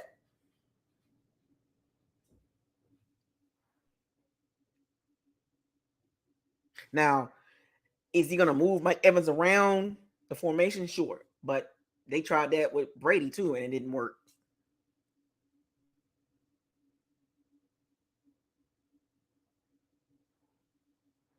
Alontae Taylor, Chris Godwin. I want to see more Trey Palmer. I'm telling you, if Paulson Adebo is not playing, and if number 27 is playing, go after him. Every now and then you go after Alontae Taylor. Stay away from Marshawn Lattimore. As of right now, that dude is still good. And he don't even... Marshawn Lattimore is a man-to-man in your grill guy.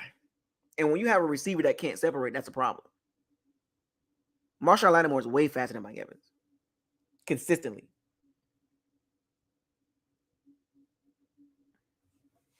There are some matchups that the Bucs can win against the Saints. It's just not going to be consistently against Marshawn Lattimore. It's unfortunate, too. We, as Bucs fans that are not in their feelings, we understand this part. We understand, we know Marshawn Lattimore and Mike Evans. That's pretty much just kind of a cross them out. They over there. You know what I'm saying?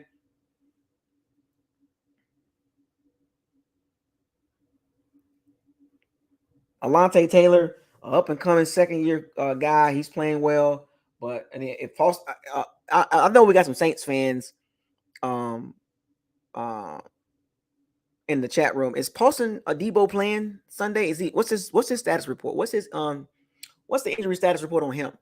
Is Paulson Adebo playing? Because if he plays, that's a guy with experience, and they can be a little bit more different on defense. Now, if number 27 out there, it changed their defense a little bit. Also, he's not going to play. No. So good. See, this benefits the Bucs.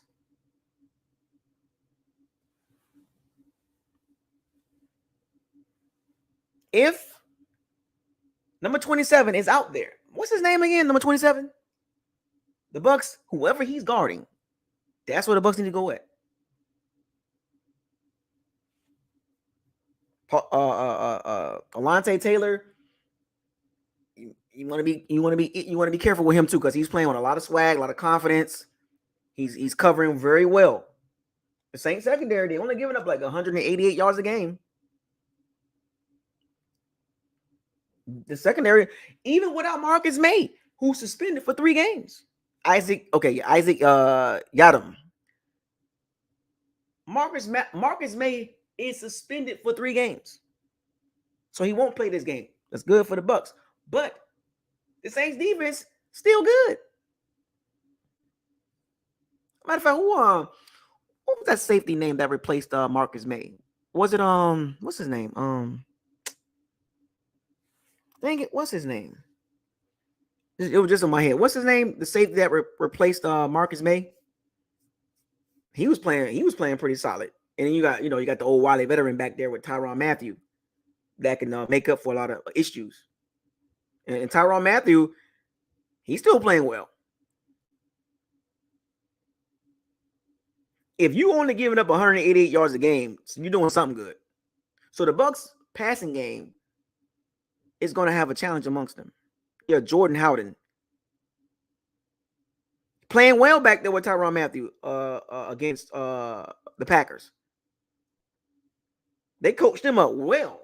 Matter of fact, who's your secondary coach? They coached that guy well. Because the Packers didn't even go after him. They were going after 27 in the fourth quarter.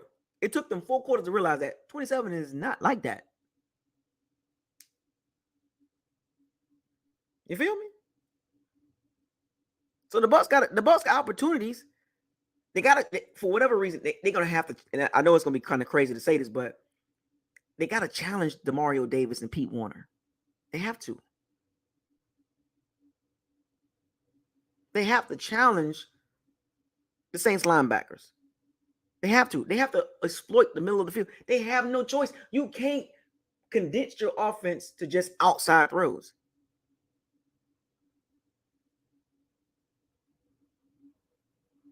He was look at this. A 6th-round pick for Minnesota. How in the heck that happened? A 6th-round pick? Playing like that already? So he's going to be playing again. Oh, 5th round. 5th round pick, starting safety. Back there with Tyrann Mathieu and look like he's playing pretty good to me. Right out there, throw it in the fire. Throw it right into the fire, and the Packers didn't even really mess with him. Joe Woods, there we go. Old Wiley defensive coach.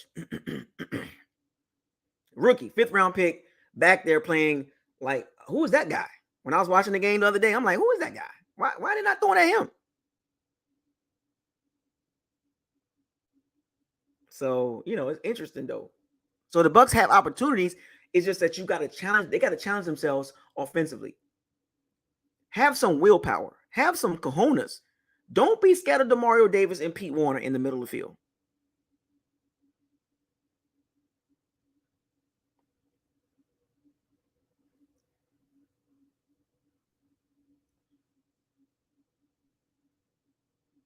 Because if the Bucs find themselves saying, you know what, we can only throw the ball outside, then it's going to be a long night for the Bucs offense.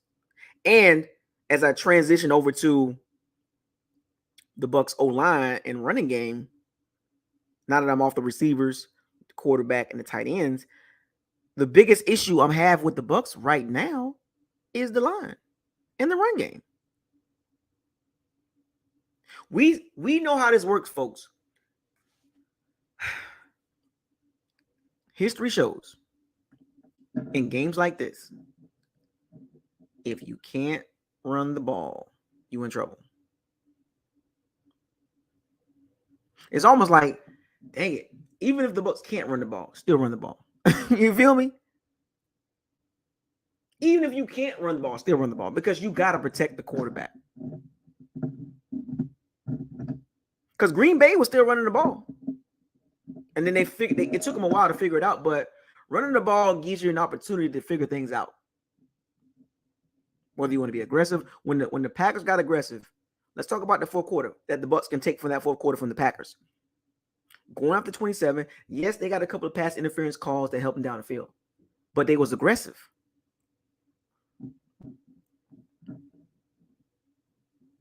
They was aggressive. That's why they got back in the game. Because for 3 quarters, the Packers offense was in a rut. And then when they and this is what I said about the Bucs against the Eagles. They need to speed Baker up. Speed him up. Play faster. Too slow. I know that the touchdown drive was a garbage touchdown, but speed Baker up, man.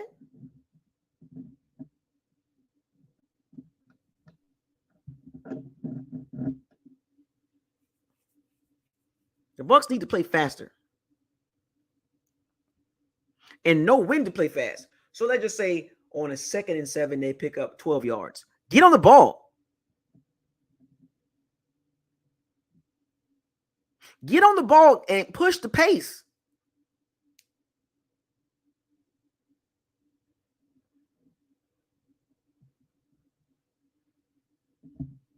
The Packers did it, and it worked. But to go at that pace, you have to have positive yards. You have to have positive plays, because if you get one play and you speed up and then you have incompletion, it's like, oh, because it's a game of momentum. Tempo. There you go. Tempo. That's the word I'm looking for. The Bucs need more tempo. They play too slow against the Eagles. Even the Bears sometimes. Even the Vikings. They need to speed up. I know it's a risk, but you got to take risk in these games. You don't want to play these games. Look, the Eagles played us, and they still was aggressive. They still was throwing the ball down the field. Still. Even with Jalen Hurts, with 2 interceptions, they still was throwing the ball.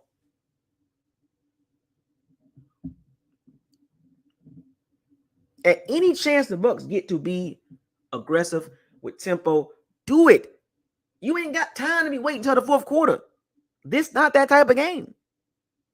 This is a whole different ball game with the Saints. They know us and we know them.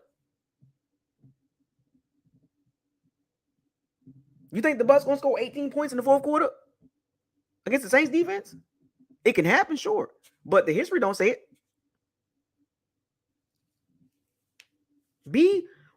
At any chance the Bucs offense get to be aggressive and with tempo, they need to take advantage of it. Get some penalties on the Saints, some pass interferences, which they're liable to do that.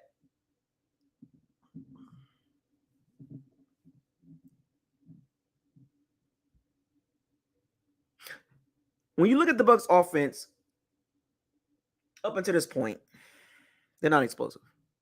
I got to keep 100 with you guys.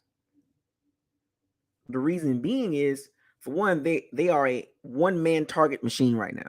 Mike Evans. Think about this. 28 targets. That's a lot of targets. That's a lot of targets in 3 games. That's almost 10 targets a game. So what about Chris Godwin? Ain't he making $20 million a year? I thought Cade Allen was supposed to have a breakout season.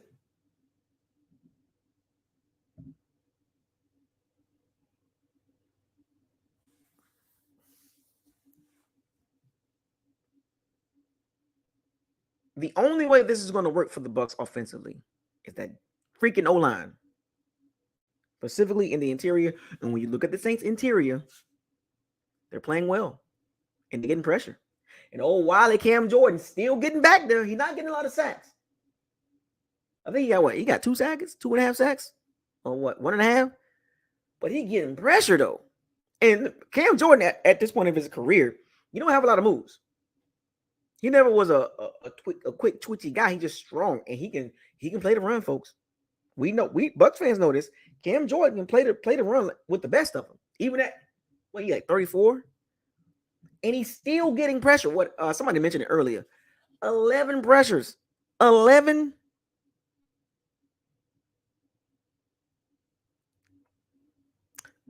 pressures. That means they are getting to the quarterback. Luke Gedecki, however you want to pronounce it.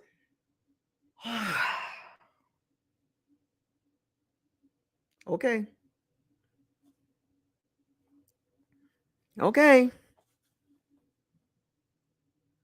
I mean, this Cam Jordan at 34, 35,000 years old, 11 pressures. I think that's top 3, top 5 in the NFL after 3 weeks. I'm like, wait a minute. The 35,000-year-old Cam Jordan, top 5 in pressures? How is this possible? So I go back and I pop on the tape, all 22, replay it, and I'm like, this dude still getting back there. He's not getting a lot of sacks, but he's in the backfield. And then you look at the Eagles D-line. I would say this, the Eagles D-line is more talented than the Saints, but both defenses are strong at point of attack.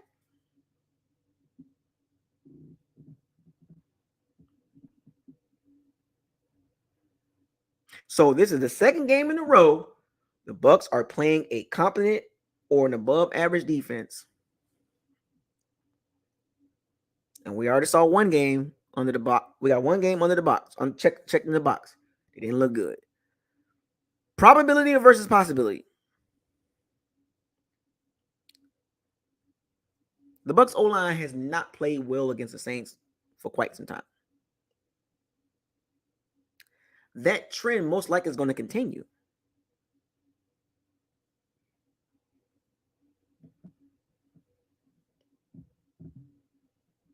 Okay. So, if 19 is number 1, 11 got to be somewhere up in that top 10. 11 pressures in 3 games is still good. 19 is absurd. 11 is still top 10, at least. Carl Granderson for whatever, undrafted from he a West Coast guy. What got into Carl Granderson this year? He's always been a pretty good backup, but what got into Carl Granderson? So that's 22 pressures between their defensive ends. And then the Saints interior, I hate to say this, but they are a lot better than last year going into this game. They can stop the run too.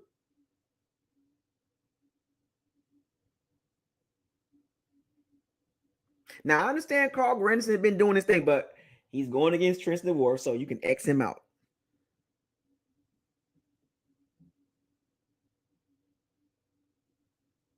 You can cross Carl Granderson out. He ain't doing nothing against Tristan Wirfs. Y'all know that. Come on, Saints fans. Let's keep it real now. I understand he's doing his thing, but against Tristan Wirfs, not many guys. Matter of fact, nobody does anything against him. But the sad thing about it is, even with Tristan Wirfs, the Bucs' run blocking game is terrible.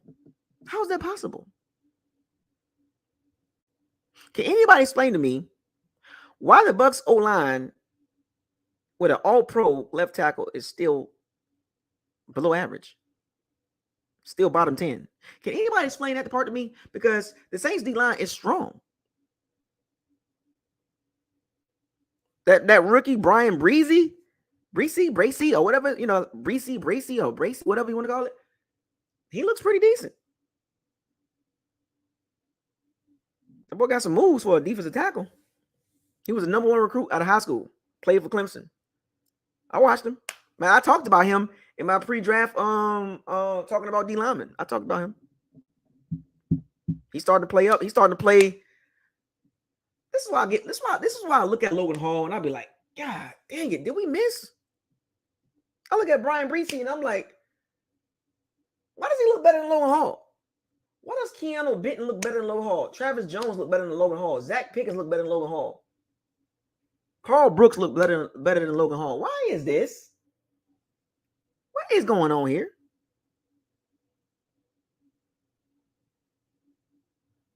Why are these first and second year D tackles looking better than Logan Hall?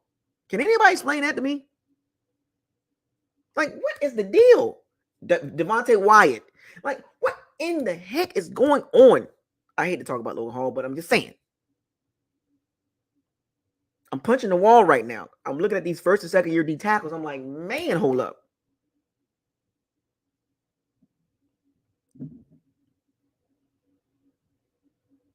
Anyway, so it's going to be a tough sledding. Rachaad White, Todd Bowles talked about Rachaad White too, about hitting the hole and saying he said the Bucs O-line need to hold their blocks longer.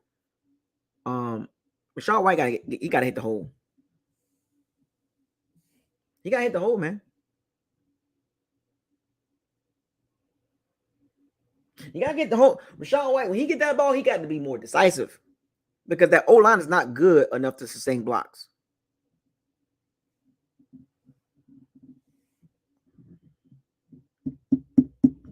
Because we already know the O-line is not good at run blocking. We know that.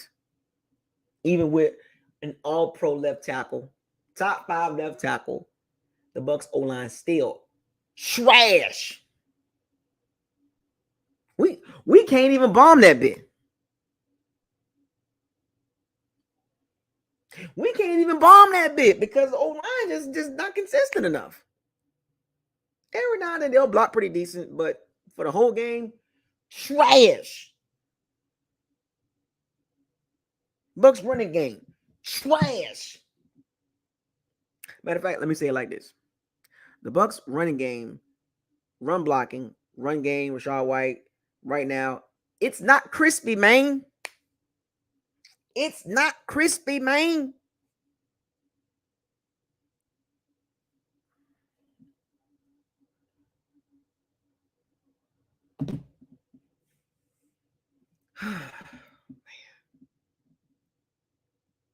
If you want Baker Mayfield to play well, man, the Bucs gonna have to support him better.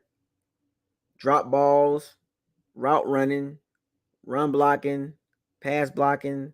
Dave Canal's gonna have to call a better game plan because if you're centering, if it's a quarterback-driven league, you have to help your quarterback out.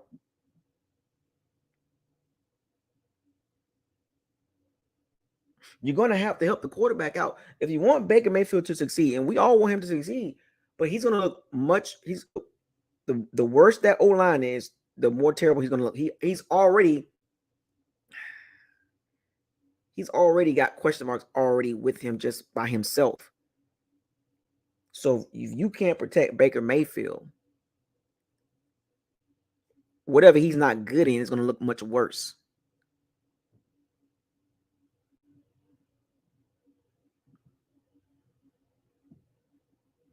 He's already limited in some areas. Baker's at his best when he's in the shotgun, which makes you more predictable in what you're going to do. And for him to be successful throwing the ball, he needs throwing lanes because he can't see over the defense because he's 6 foot. He has short arms. So he's already got flaws already as an individual quarterback. And you're highlighting it even more when they don't block well. And oh, by the way, let me say this. Geno Smith and that Baker Mayfield argument, Geno Smith and Dave Canales and Baker Mayfield, not even close. Not even back-to-back Seattle with back-to-back games over 30 points. Geno Smith laid an egg his first game. But the next 2 games, 30-plus points back-to-back. And this past weekend, the 37 points he put up against the Panthers defense, a greedy Panthers defense, the Seattle Seahawks, 2 starting tackles were out the game. Charles Cross and Abraham Lucas was not playing. They were missing their 2 starting tackles, right and left tackles, and they still put up 37 points. Oh, the Dave Canales and Geno Smith. Oh, the Dave Canales, Baker Mayfield, the crossover. No. I told y'all. I told y'all. I literally told y'all it don't work like that. Oh, you know what I'm saying? It's the same. See, they. What did I tell y'all about Shane Waldron? What did I tell y'all about Shane Waldron? You try to discredit him to make Dave Canales look good. Because if that's the case, Baker Mayfield will be looking just like Geno Smith right now. And what's so funny is, DK Metcalf, Mike Evans, Tyler Lockett, Chris Godwin. What's the issue? Oh, I know what the issue is. Oh, Kenneth Walker, Rashawn White, Seattle run blocking, Bucs run blocking. Oh, Shane Waldron, Dave Canales. Who's better? Try to tell y'all. Y'all thought it was going to be a crossover easy as Sunday morning. No.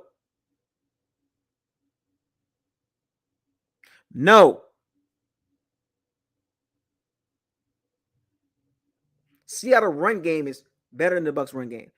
And for whatever reason, how in the heck is Seattle running the ball well? Now they done found they kind of got in gear now with Kenneth Walker last week. They put up 37 points, and they put up 30-some points the week before. So back-to-back games, Geno Smith, even with an interception, playing way better than, like, what's going on here?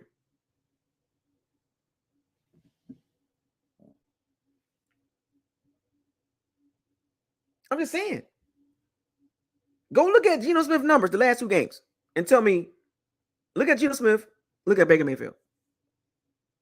Look at both coordinators, look at Geno Smith. That's what I'm trying to tell y'all. That crossover stuff y'all try to do, oh, Baker Mayfield, Geno Smith, no, man.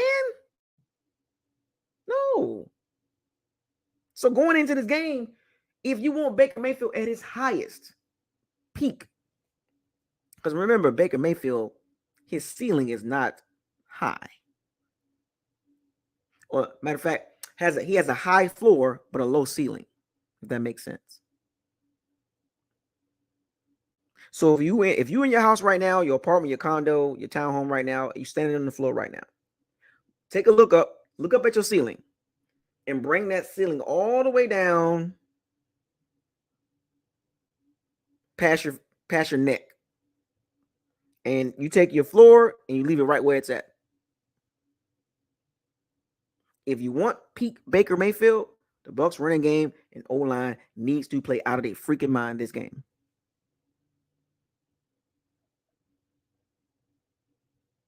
Now, let's get Luke Gedeke, Matt Freyer, and Robert Hainsley. I am so sick of them getting ragdoll, man. Is anybody tired of seeing Ryan? I mean, anybody tired of seeing Robert Hainsley getting ragdoll?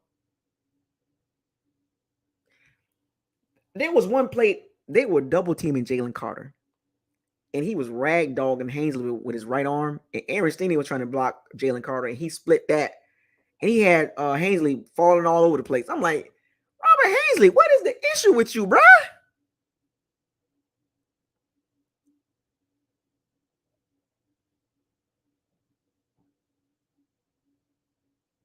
Is anybody tired of seeing Robert Hainsley getting ragdolled? Cody Mulch had a rough game Monday.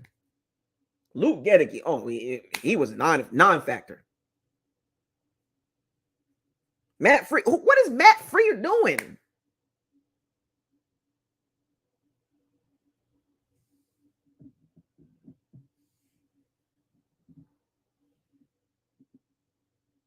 I'm so sick of this, man.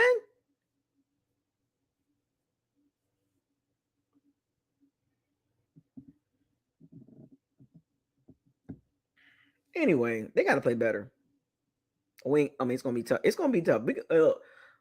Possibility of a probability the Bucs can't win the game, sure. But we'll get to that in a little bit as I wrap this video up. Special teams. My last point. I am so sick of Keith Armstrong. Somebody brought this up early in the chat. The Bucs punt return, kick return coverage units Where are they ranked at? I'm not looking at stats right now. I don't feel like looking at stats, but somebody brought it up. So somebody was looking at it. The Bucks kick return and punt return unit last game was so bad. It was like, what in the freaking world? How you get offsides on a free kick? Man. And what the dangerous thing about it is, Rashid Shaheed is a really good special teams guy. He can return kicks, kickoffs, and punt returns.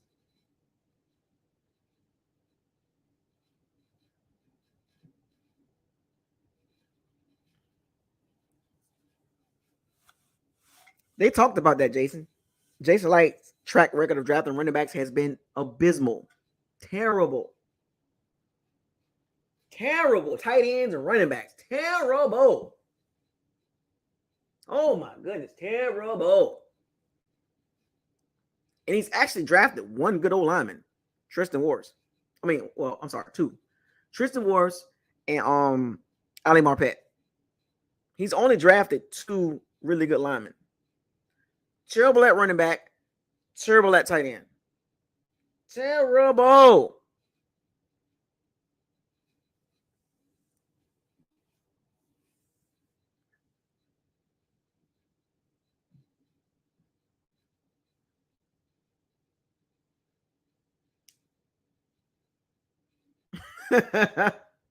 So the Bucs special teams ranked 30th. Aqua Megalodon. Where do you see that at?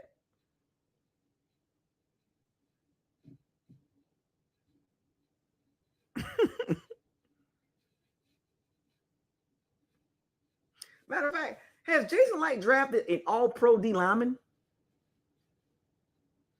Now I'm thinking about it. Has he drafted an all-pro D lineman or a Pro Bowl D lineman? Drafted. 30th. Well, I don't feel like Google searching Aqua Megalodon, so thank you for giving me that update. 30th ranked special teams.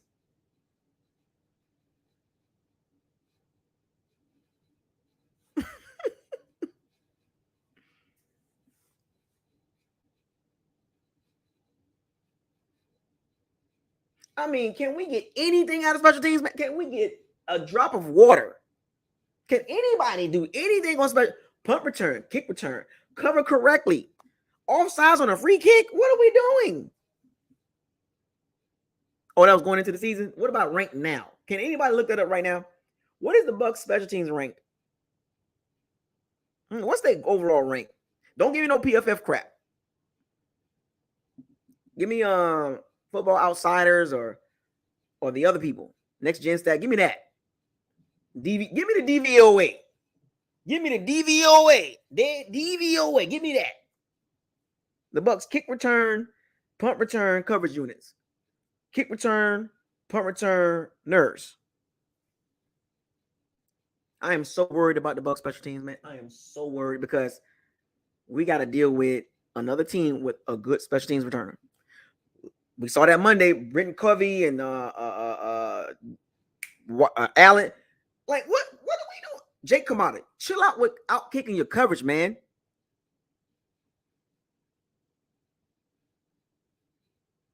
Chill out with out kicking your coverage, fam.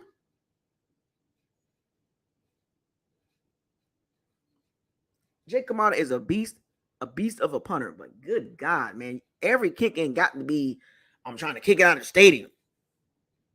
Chill out.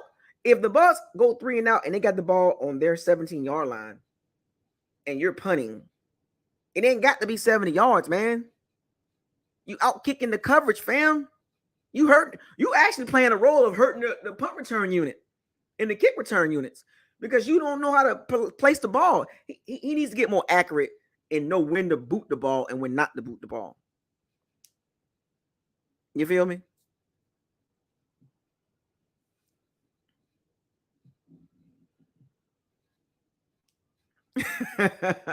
Keith Armstrong so terrible. It's like every game, man. Some games you don't, special teams be okay. But for the most part, man, I know most of us are so sick of him. Bucs punter ranked second in the league at 53.8 yards a game. That's cool. That's cool. And then look, Jake Kamada's a beast. But sometimes he outkicks out kicking the coverage. Like we saw that in Philly. I mean, against Philly. Like, bro, just chill out with the booms, man. Just sometimes boot that thing 5 seconds in the air for 43 yards or 45. Everything ain't got to be 60 and 70 yards, man. Damn. And you can't do that against Rashid Shaheed because he gonna run that big bike. He gonna run that thing. He really like that back there. The Bucs got to be careful punting that ball, man. In the kickoff return, punt return, Jake Kamada got to be careful, man. Rashid Shaheed, man, that dude's a problem. So the Eagles beat us in special teams last week or this past Monday, and then Saints special teams unit is pretty good. Return units. But I don't have no faith in Keith Armstrong. I'm so sick of him, man. When I was watching the Eagles game, when I was watching those returns, I was like, good God Almighty. And what really pissed me off was the offsides on a free kick. I was like, oh my God. Attention to detail, man.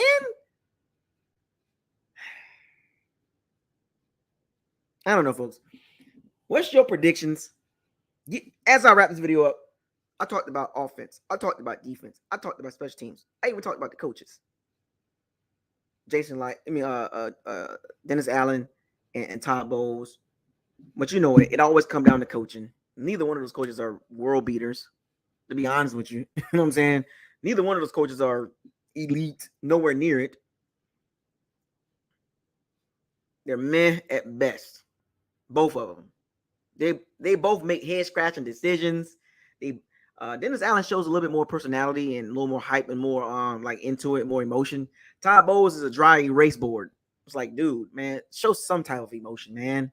Get crunk when your team make a play on defense or offense. Give me some chest bumping a little bit, like Raheem Morris.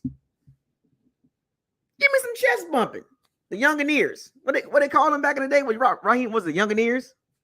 What was it called again? The Younganeers? But give me some chest bumps and some high fives. You know what I'm saying? But give me y'all predictions, man. Give me y'all predictions as I wrap this video up. Give me your predictions. What is the score going to be? Is it going to be a high-scoring game, low-scoring game, or somewhere in the middle? Like, is any team going to score over 20 points? Is any team going to score over 15? Is it going to be a field goal fest? Which quarterback is going to be starting? Is it Derek Carr? Is it Jameis Winston? What version of the Bucs offense are we going to get? The Eagles version or the Bears version, right? What Baker Mayfield are we going to get? You know, I don't know. Is Mike Evans going to catch some balls on Marshawn Lattimore? I don't know. Is the Bucs going to get some turnovers?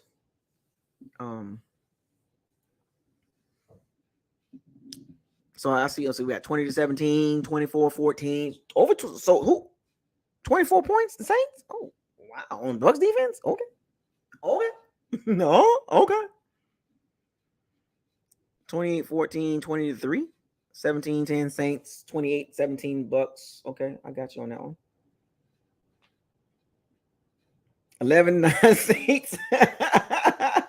He said 11-9 Saints, so there's going to be a safety there somewhere. Huh? The Saints have held opponents under 20 points. Yeah, I read about that. Yeah, so 11 straight games under 20 points. So I'm gonna roll with the under on that one. I'm not even gonna play that game. 28 or 25-18 Bucs by 7. 21-17 Bucs. 17-10 Saints. He said Taysom Hill scored 2 touchdowns.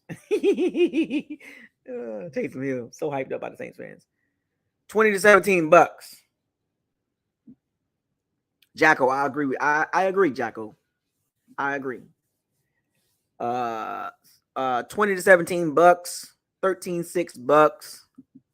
I got a low scoring game too. I do. I don't think anybody's scoring over 20 points. I don't see it. Neither offense is playing well. Neither O-line is playing well. Neither one of them are running the ball. Both defenses are playing pretty good as a whole. 13-10 Saints. Okay. Taysom Hill. But yeah, I'm gonna take the under the 20 points. Under 20 points. I'm gonna take the under. I would say as a total points in the game itself, with both teams' points combined, I'm gonna go with the under 40. Yep, and I don't think neither team is scoring over 20 points. 20-10 Saints. If Davis and Dean both Davis Dean out, okay. Baker 2 interceptions. 17-16. Bucks 17-16.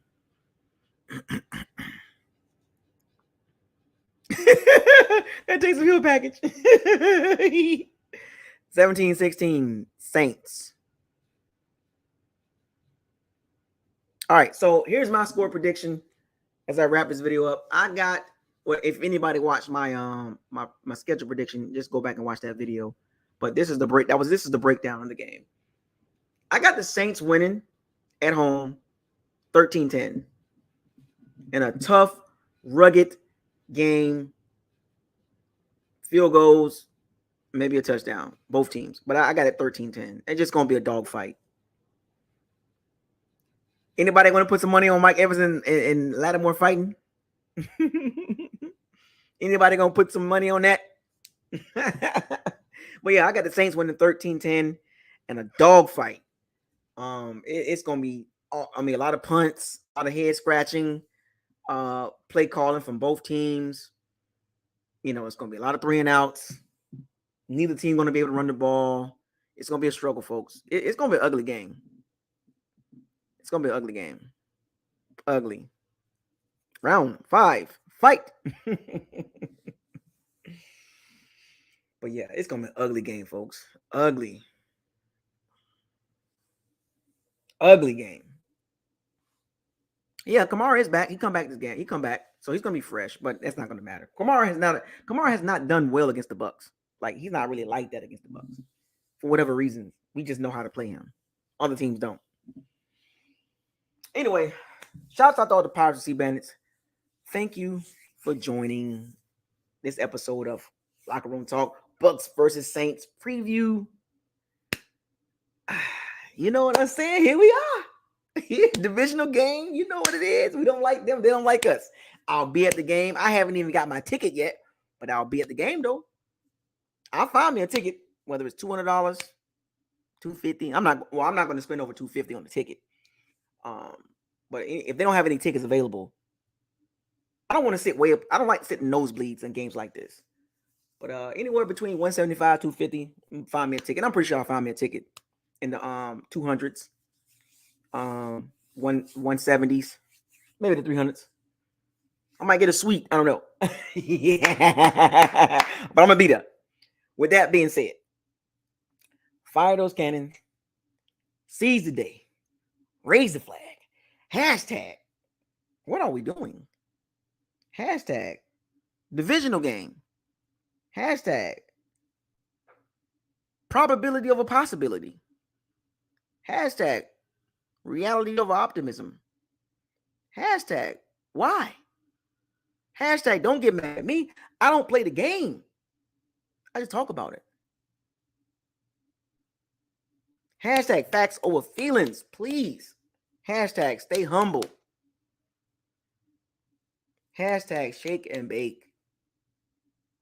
Hashtag where is the running game? Hashtag flip phone activated. Hashtag bomb that bitch. Hashtag revenge game. Hashtag play well, man. Hashtag trenches matter. Hashtag what did your eyes tell you? Exactly. Hashtag trenches matter, man. Facts, man. We're going to be watching that thing together. I might go live a little bit here and there. But I'll be focused on the game, folks. Be focused. And I'll do my live reaction after the game over with. But yeah, hashtag stay healthy. Yeah, it must, because we got a bye week after this. The Bucs got a bye week after this, so it will be very important that we don't have any major injuries. So 13-3 the Saints. Bucs fall to 2-2, in my opinion. It's okay, folks. Going into the bye 2-2, I'll take that. I'll take 2-2 going into the bye. I'll roll with that. Then we got the Lions. Oh Lord. I got my jersey ready for that game. I ain't telling y'all what I got either. I'ma holler at y'all, man. I'll see y'all Sunday. Or I might see y'all again tomorrow, Friday, or Saturday. But I'll definitely see y'all Sunday. So I'm out.